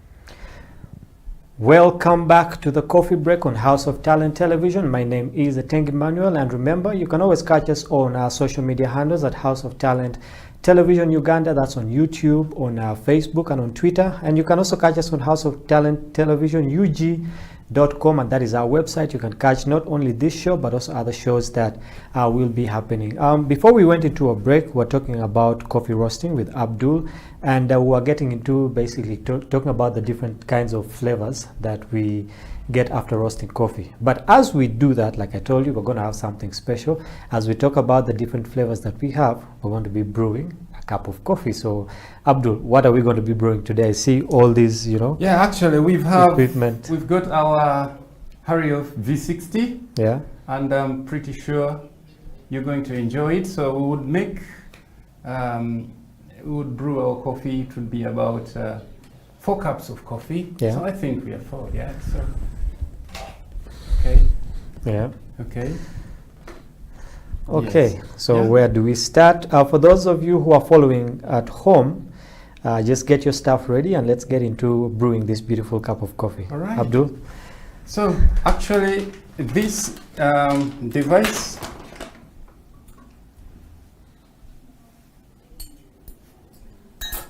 okay, just make it rest here. Yeah. So with this device, this is a Hario V60, you always get this, yeah? Okay. And you can improvise to get a jar for yourself.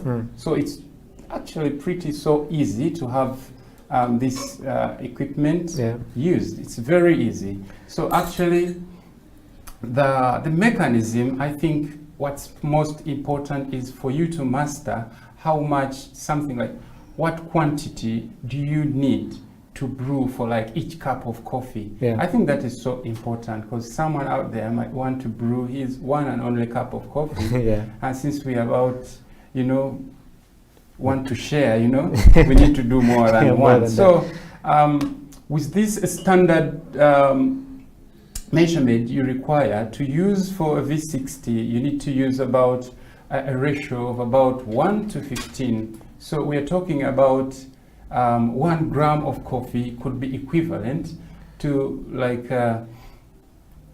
1 gram of coffee is equivalent to 1 ml of water. Yeah, yeah. So if you say 1 to 15, we are talking about 15 grams of coffee into 1 cup.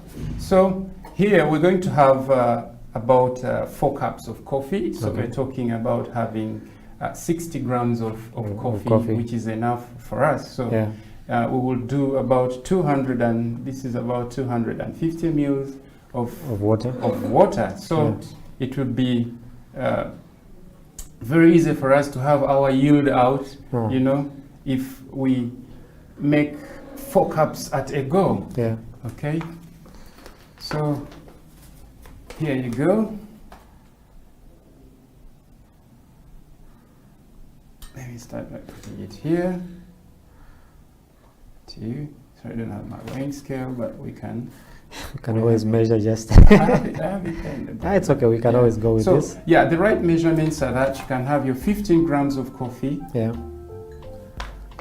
In your cup, and then here you go. So very simple. You have your coffee. Because I think we need to mention that you need to have a filter. Yeah, you need to. Yes, you're right. You might have someone, just pour it. And you're right, actually. Yeah. Yeah, it's always better to have a filter because it helps you to kind of infuse the coffee so the granules get stuck on top. Then you're having your brewed coffee down. There, so you just very simple.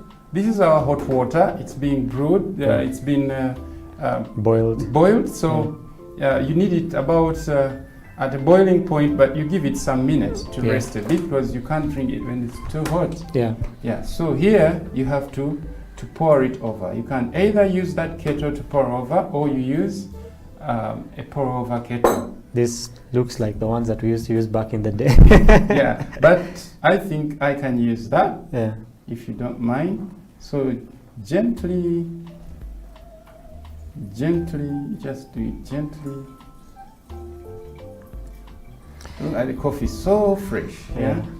I think this is one of the things, first things that they teach at a coffee school, that when you're pouring the water, it has to be in a circular motion. Yes, you just don't pour, as you please. It has to be in a circular kind of motion. Yeah, such that you can have an even flow, Yeah, for those watching at home, I hope you can see how beautiful this looks on your screens there. We're brewing a beautiful cup of coffee, and as it goes up, you can give it some seconds to make sure that it all goes down. Yeah.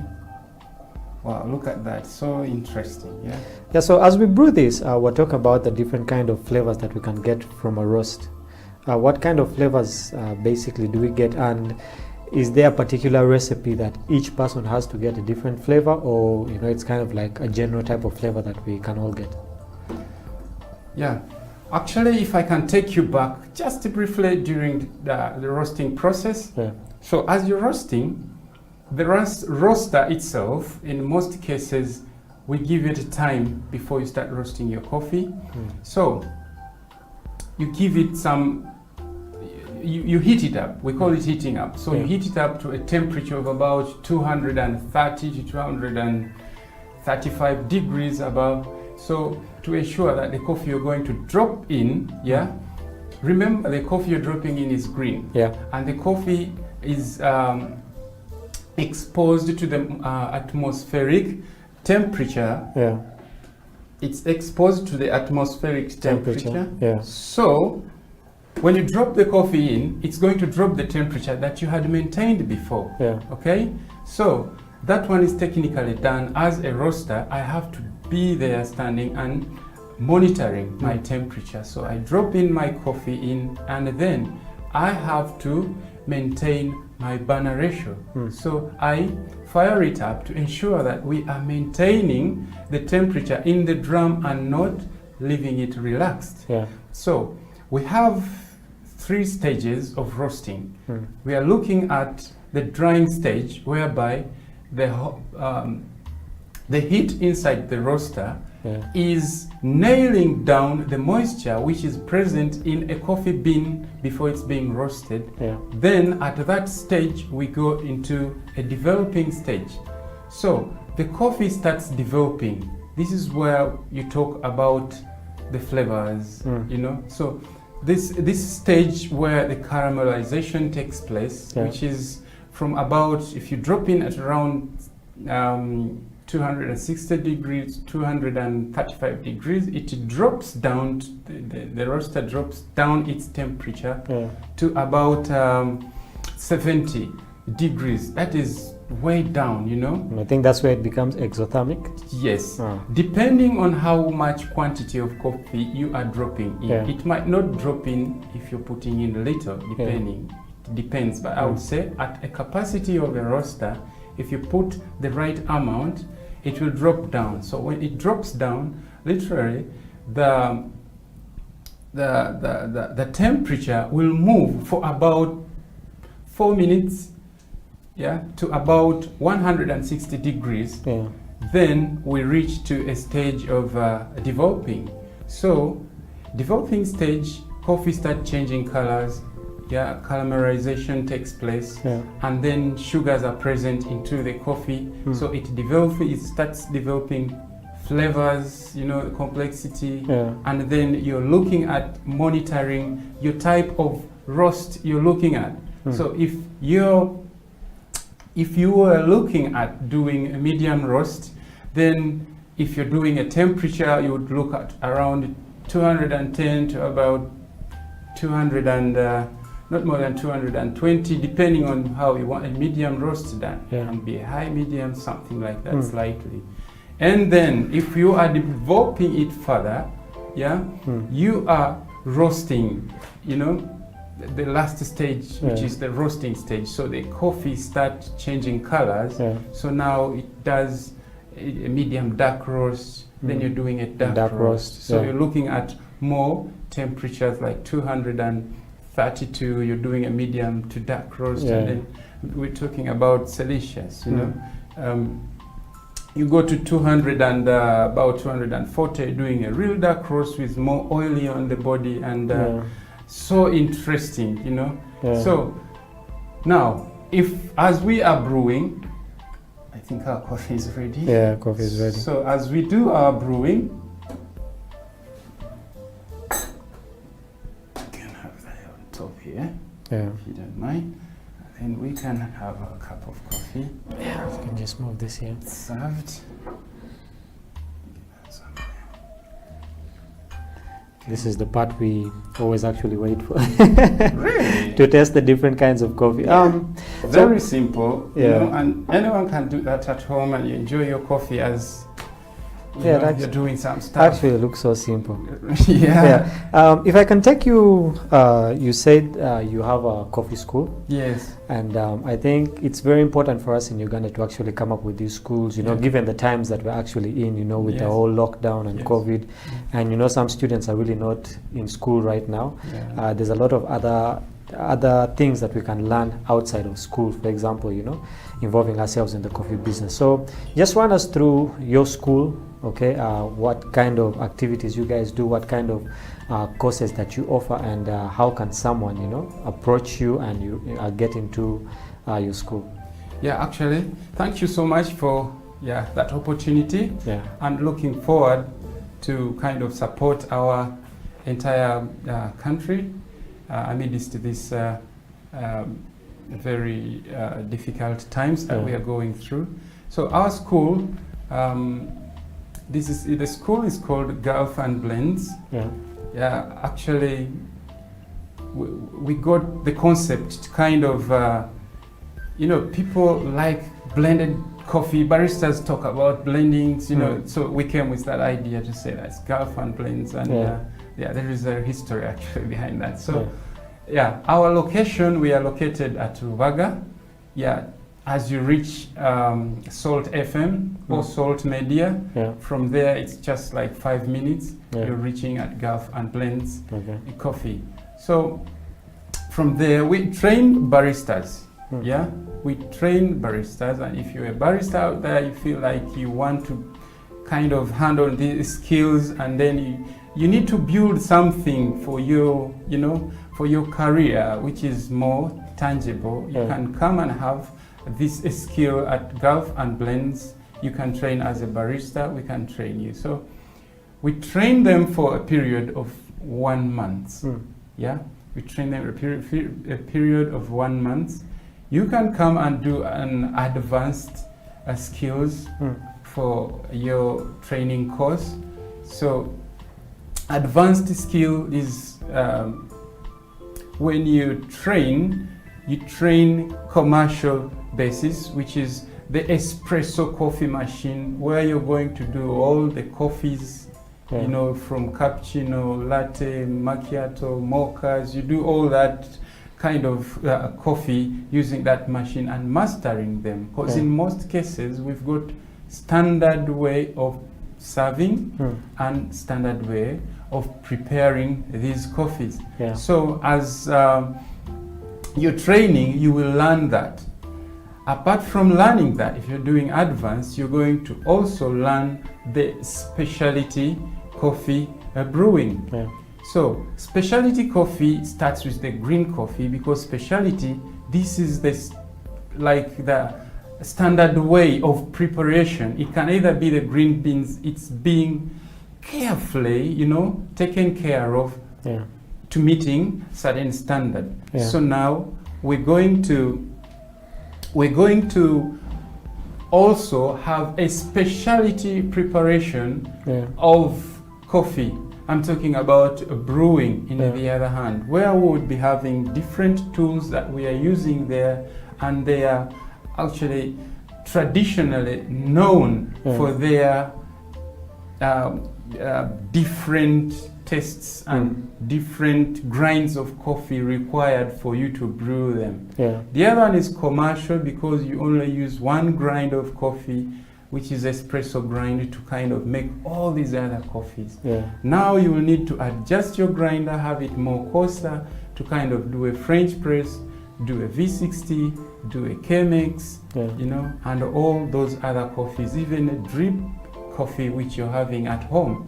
You need a specific grind to make sure that you're not overflowing the coffee or messing up all over the table. Yes, so that is for the advanced. So if you're doing a basics training, you will only learn the commercial. Some people want that because they have been running over and they've been like involved in the coffee business. They were already waiters or waitresses. Now they just want to catch up.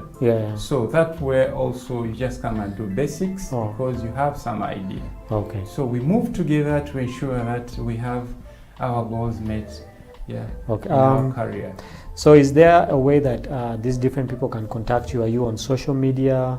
You already told us you're located in Rubaga, next to Salt Media. So are you on social media, and what are the handles that people can find you? Yeah, actually you can reach us. You can reach us on our handles. Like I can give you my contacts. We are on WhatsApp. We're on Facebook.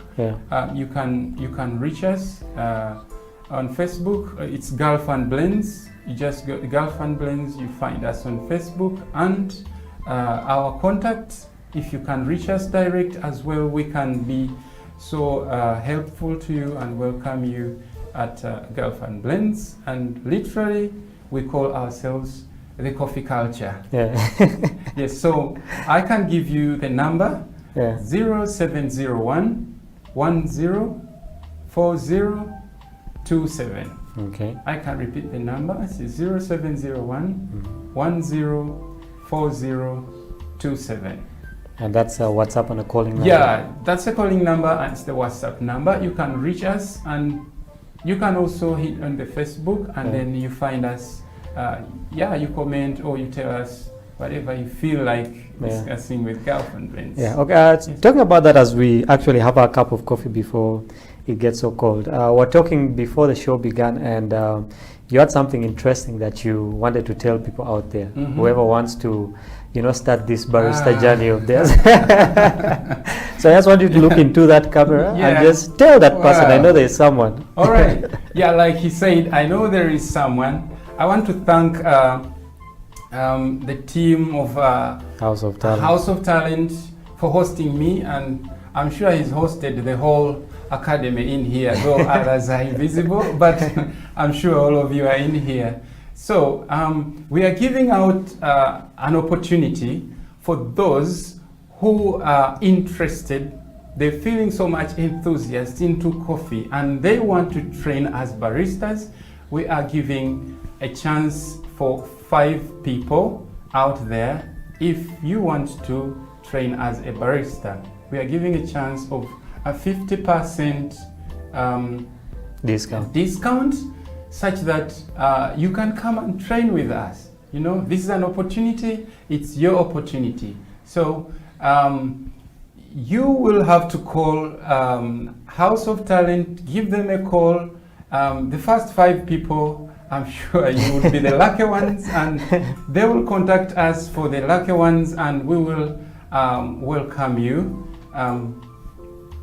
for the training. Yeah. Yes, please. Yeah, just to reiterate what he said, we're giving you an opportunity. I know that there are those of you who watch this show and keep on wondering, how can I become a barista? How can I get involved in the coffee process? And Gulf and Blends is here to give you that opportunity. So for the first 5 people to contact House of Talent, you can DM us on our social media handles. For the first 5 people, you're going to get a 50% discount from Gulf and Blends so that you can start your barista journey. We have told you, don't be like in Kampala where we say we didn't know, but we've let you guys know. So get involved in the coffee business. I believe that it's something that is going to be, very good for not only your future, but for the future of those around you, and it will give you basically skills, added on skills. They call it add-on skills, Yes. in other areas.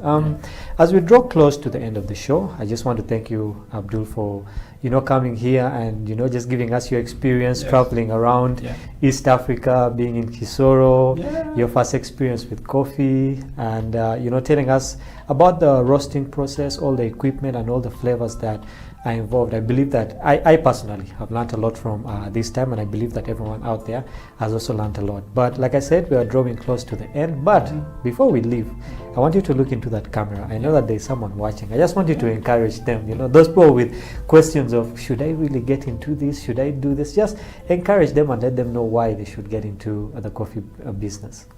All right. Thank you for that concern. Now, what I would want to encourage, like my fellow Ugandans, Uganda is a very rich country.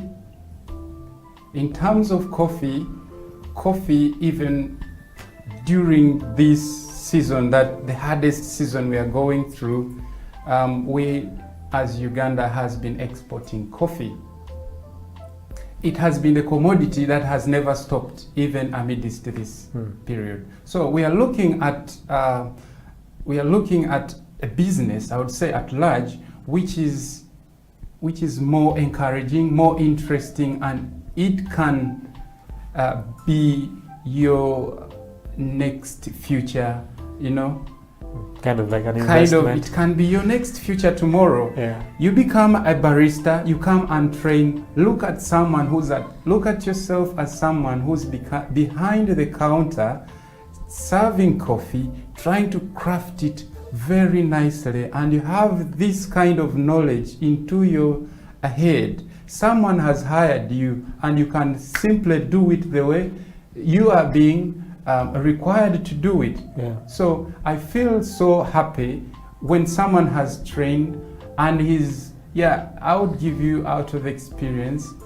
I've got some students, they train and they kind of get to travel.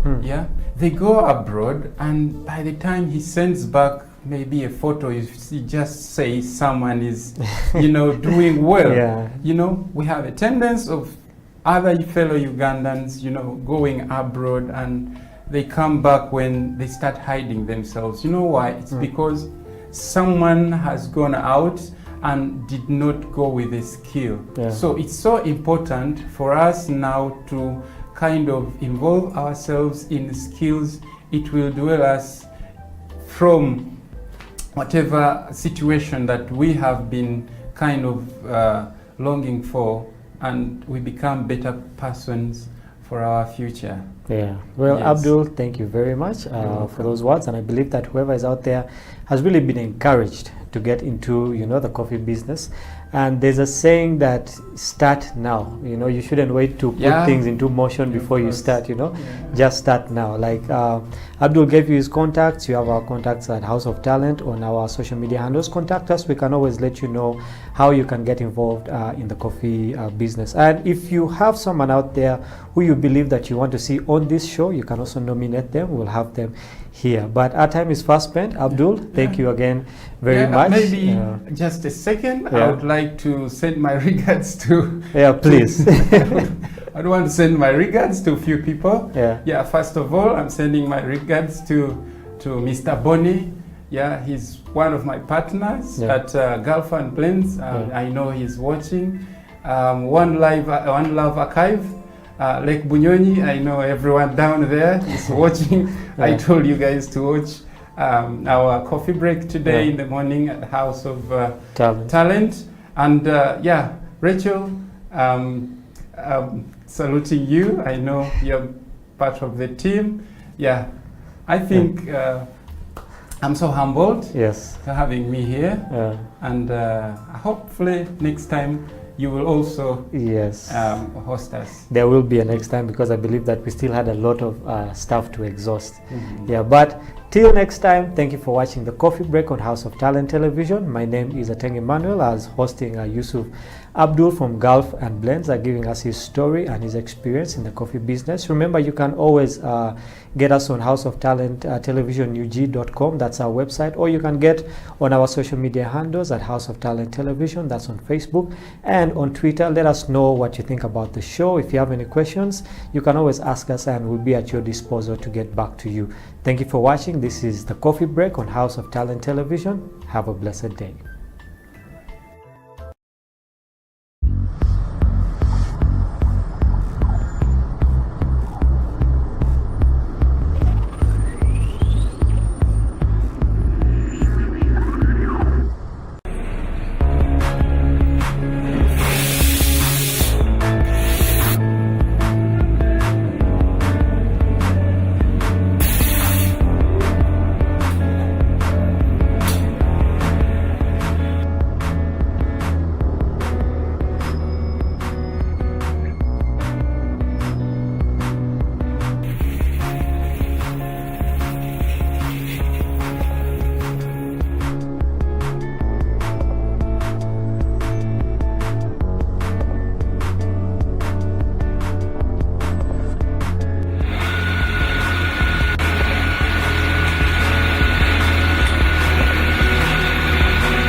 mukwano gwo mulungi gwe walina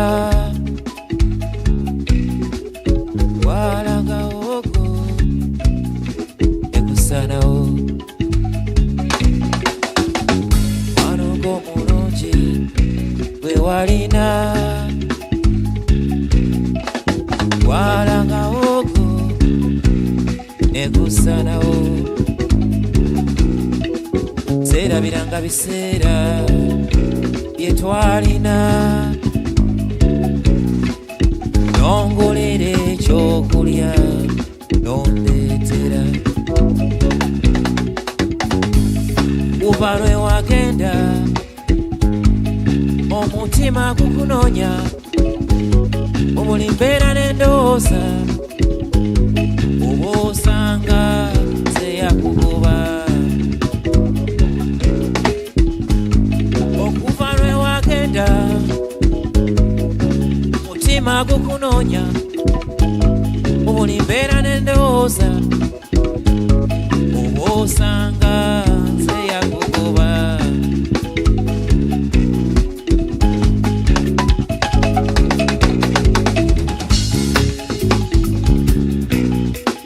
twali lumu lwe wagenda tewasiibula nange saamanya nalabiraawo nga kaseera ayiseewo nga sikulabako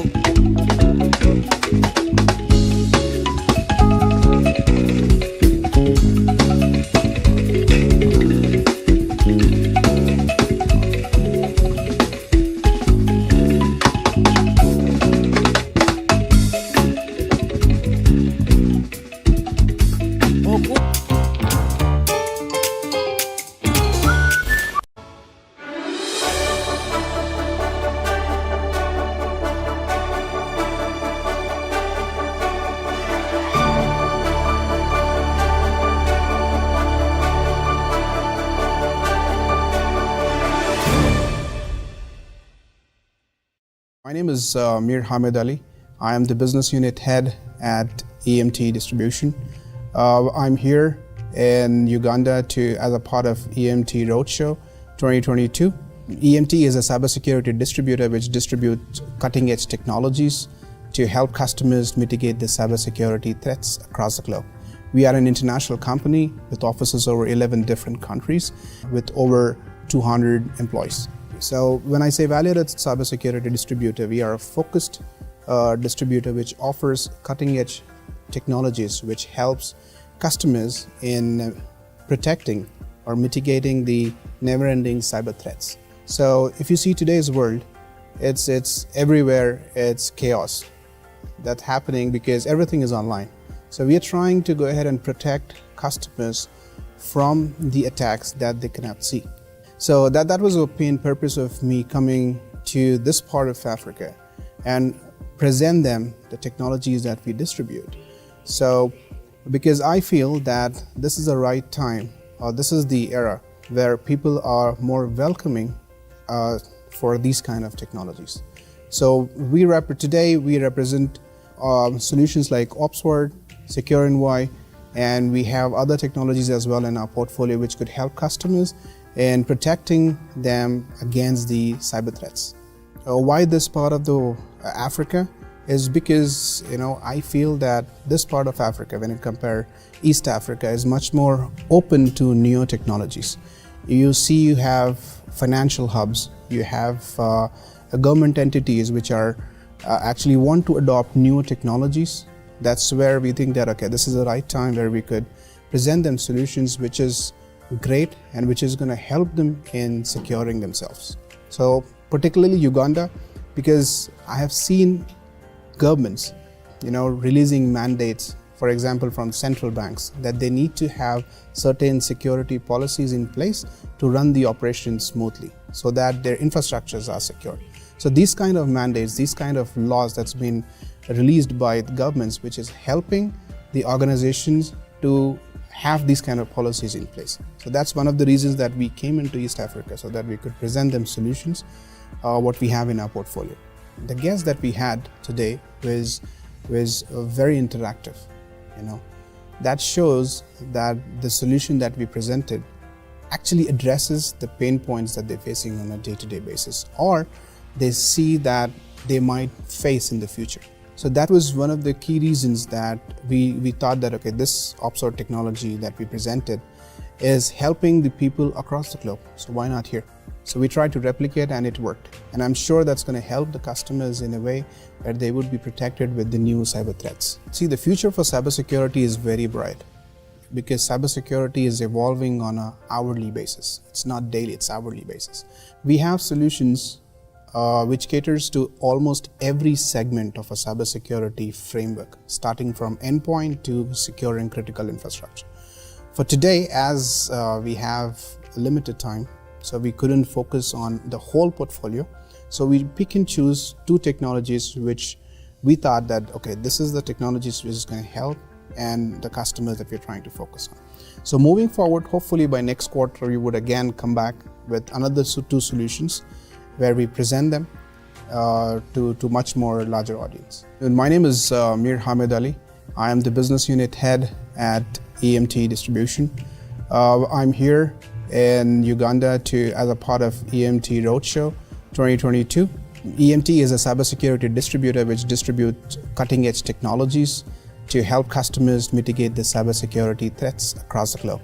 We are an international company with offices over 11 different countries with over 200 employees.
You know me now. Yeah, you know. Let's touch. Hey.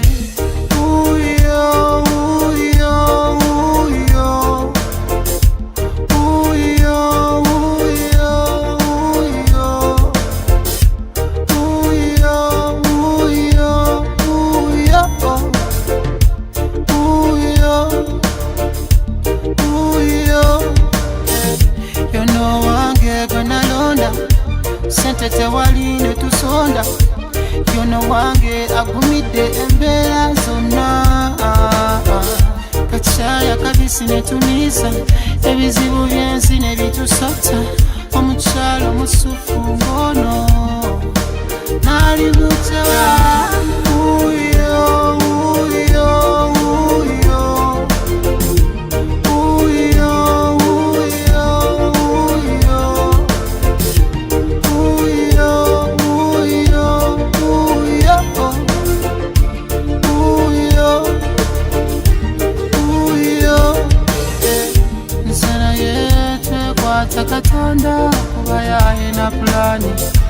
Shagala ntunge nzenna nebase ku kyalani. When nambadde kali nza kubawo you are my darling.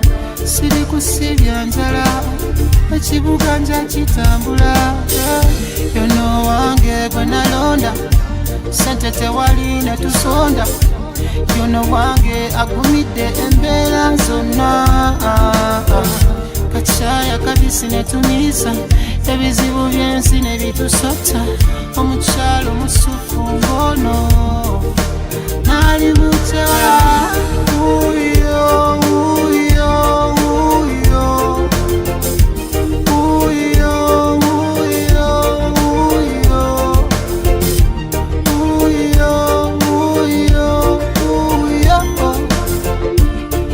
uyo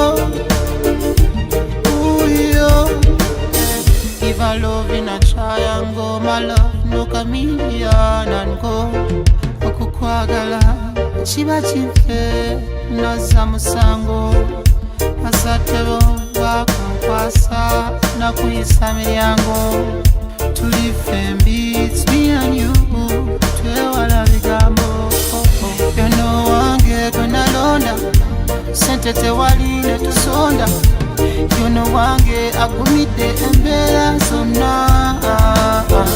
kacaya kabisi netumisa ebizibu byensi nebitusota omukyalo omusufu ngono nali mutewa uyo uyo uyo uyo uyo uyo uyo uyo uyo yono wange gwenalonda sente tewali netusonda yono wange agumidde embeera zonna kacaya kabisi netumisa ebizibu byensi nebitusota omukyalo omusufu ngono nali mutewa uyo uyo uyo uyo uyo uyo uyo uyo uyo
To the sound, I'm back again to get you into the what you might have forgotten. Hence your style is ill rotten, never forgotten. Origin ancestral flow scripts that's written from the beginning. Open the book of Genesis script, yes. Originator, lyrical shaka warrior like Zulu Luga flow embedded dip in my veins to bring pain or the trouble to.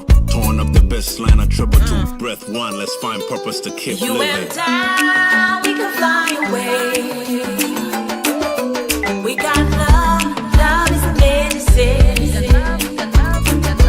You and I, we can fly away. We got love, love is the only medicine. See, I'm a little surprised how few people know the gateway from pain. Never to be mistaken with the suffering endorsed by the brain. He recall my name, but I'm skeptical to what it prescribes. I'll never be the same as a side effect of money and fame. I make it hard for them to tie me in chains. I break it down where ignorance is a game. Ask your doctor what he will give you when your spirit's in pain. Take it or leave it, the red pill gives you wings to fly. We can fly away. Yeah, we can fly away. We got love, love is the medicine. Got love and love is the medicine. You and I, we can fly away. Yeah, we can fly away. Come on, love is the only medicine. yeah, get some love, it's your medicine. We fall down, we get up again. We go hard, we give everything. We won't stop.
kafunjako mu nyanja amaiso agange kagakwata n'omutima gwange kagutwara ninzigora bokiwe ninzigora bokiwe aboki ijamutwale ogwangiwe aboki ijamutwale nabaragaine tibetana aboki ijamutwale ogwangiwe aboki ijamutwale nabaragaine tibetana abasaija nsangire bengidi bakwegomba tuna banjuma banswasa no mu bantu abasiba babimba bana kansomya kibeire kiroto I love you, love you, love you. Aboki ijamutwale ogwangiwe aboki ijamutwale nabaragaine tibetana aboki ijamutwale ogwangiwe aboki ijamutwale nabaragaine tibetana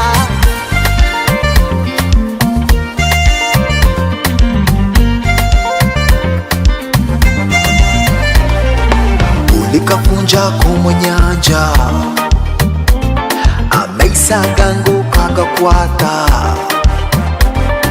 n'omutima gwange kagutwara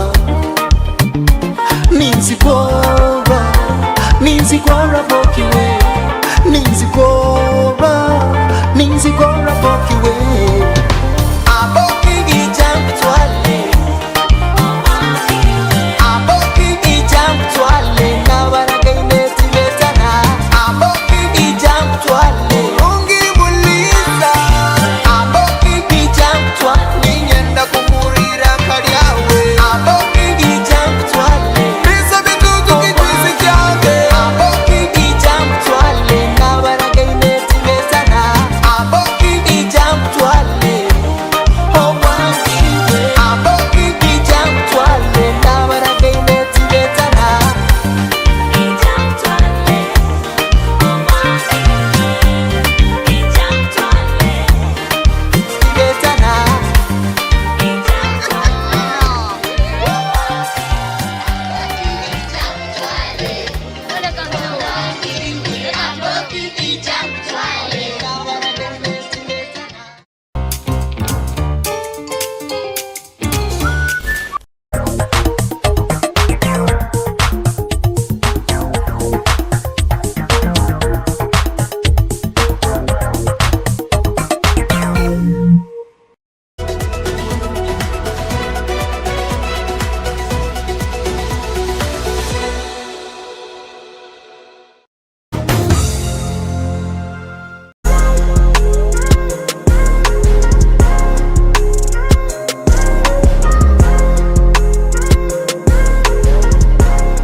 COVID-19 has tested our hope and faith as individuals, families, and the country at large. Besides destroying many aspects of our lives, the novel coronavirus has also affected our human rights in many ways. You and the Law, the COVID edition, is a 30-minute weekly television program that focuses on the impact of COVID-19 on human rights in Uganda. The program engages experts to explain the importance of rights-based approaches to the success of any public health response to ensure the respect, protection, and fulfillment of human rights amidst the challenges presented by COVID-19. You and the Law, the television program, brought to you by Legal Hub Uganda, taking the law to the last mile in proud association with I4C Africa Hub and House of Talent Television.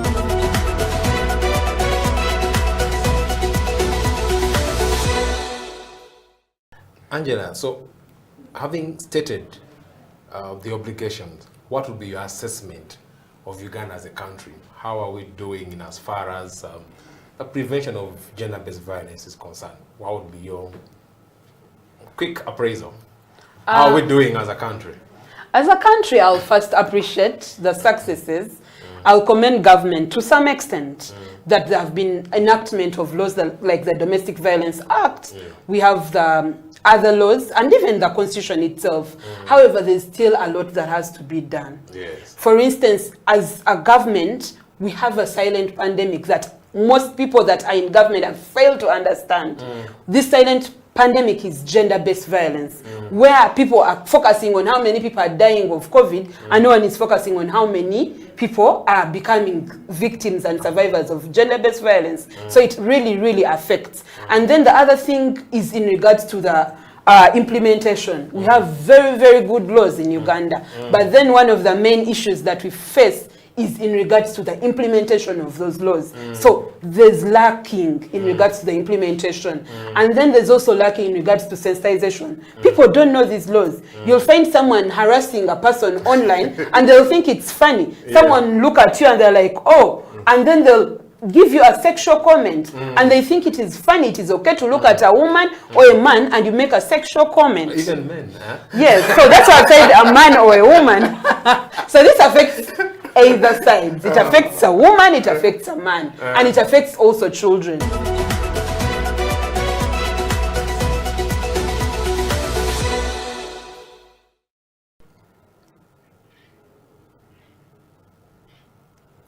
Hello viewers, welcome to yet another episode of You and the Law, the COVID edition here on House of Talent Television.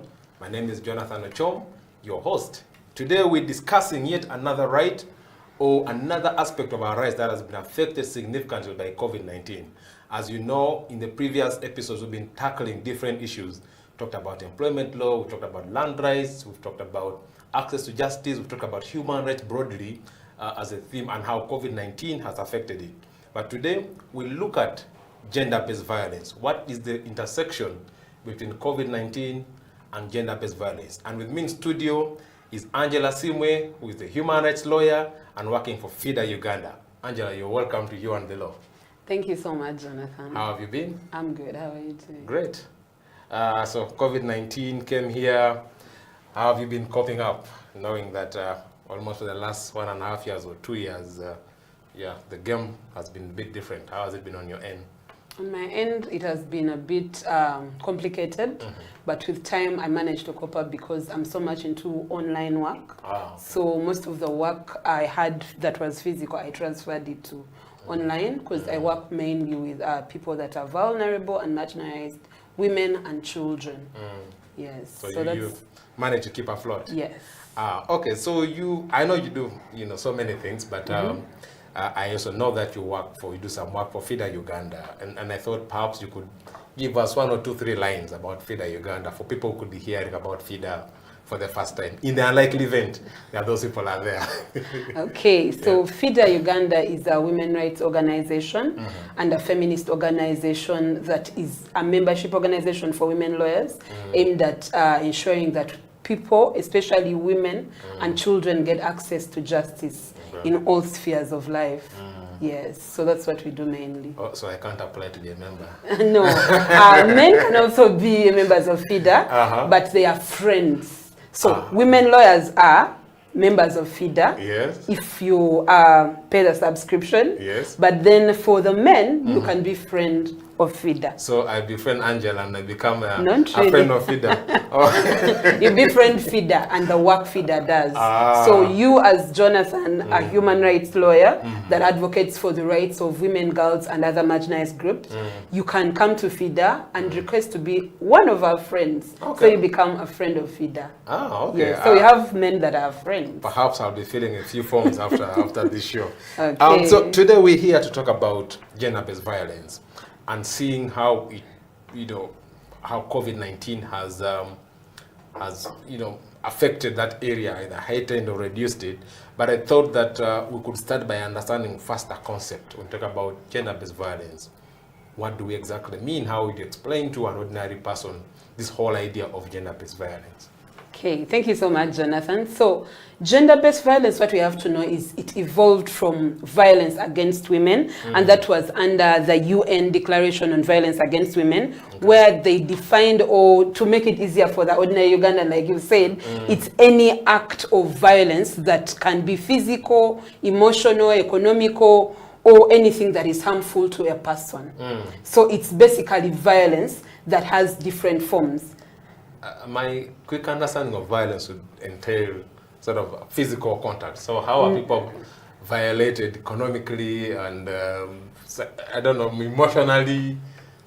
Okay, so what we have to understand is violence is not only physical. There are several forms of violence. For physical, that's where you'll find the battering, that's where you'll find beating someone, getting physical with someone. But then for economical, that's where you'll find issues to do with refusing someone to take their assets, in issues to do with land, where you deny someone because they are a woman, so you deny them the land and say that a woman can't inherit land. And then there's also something to do with the mental or psychological, where you can make sure that a person is psychologically tortured, so that is also violence.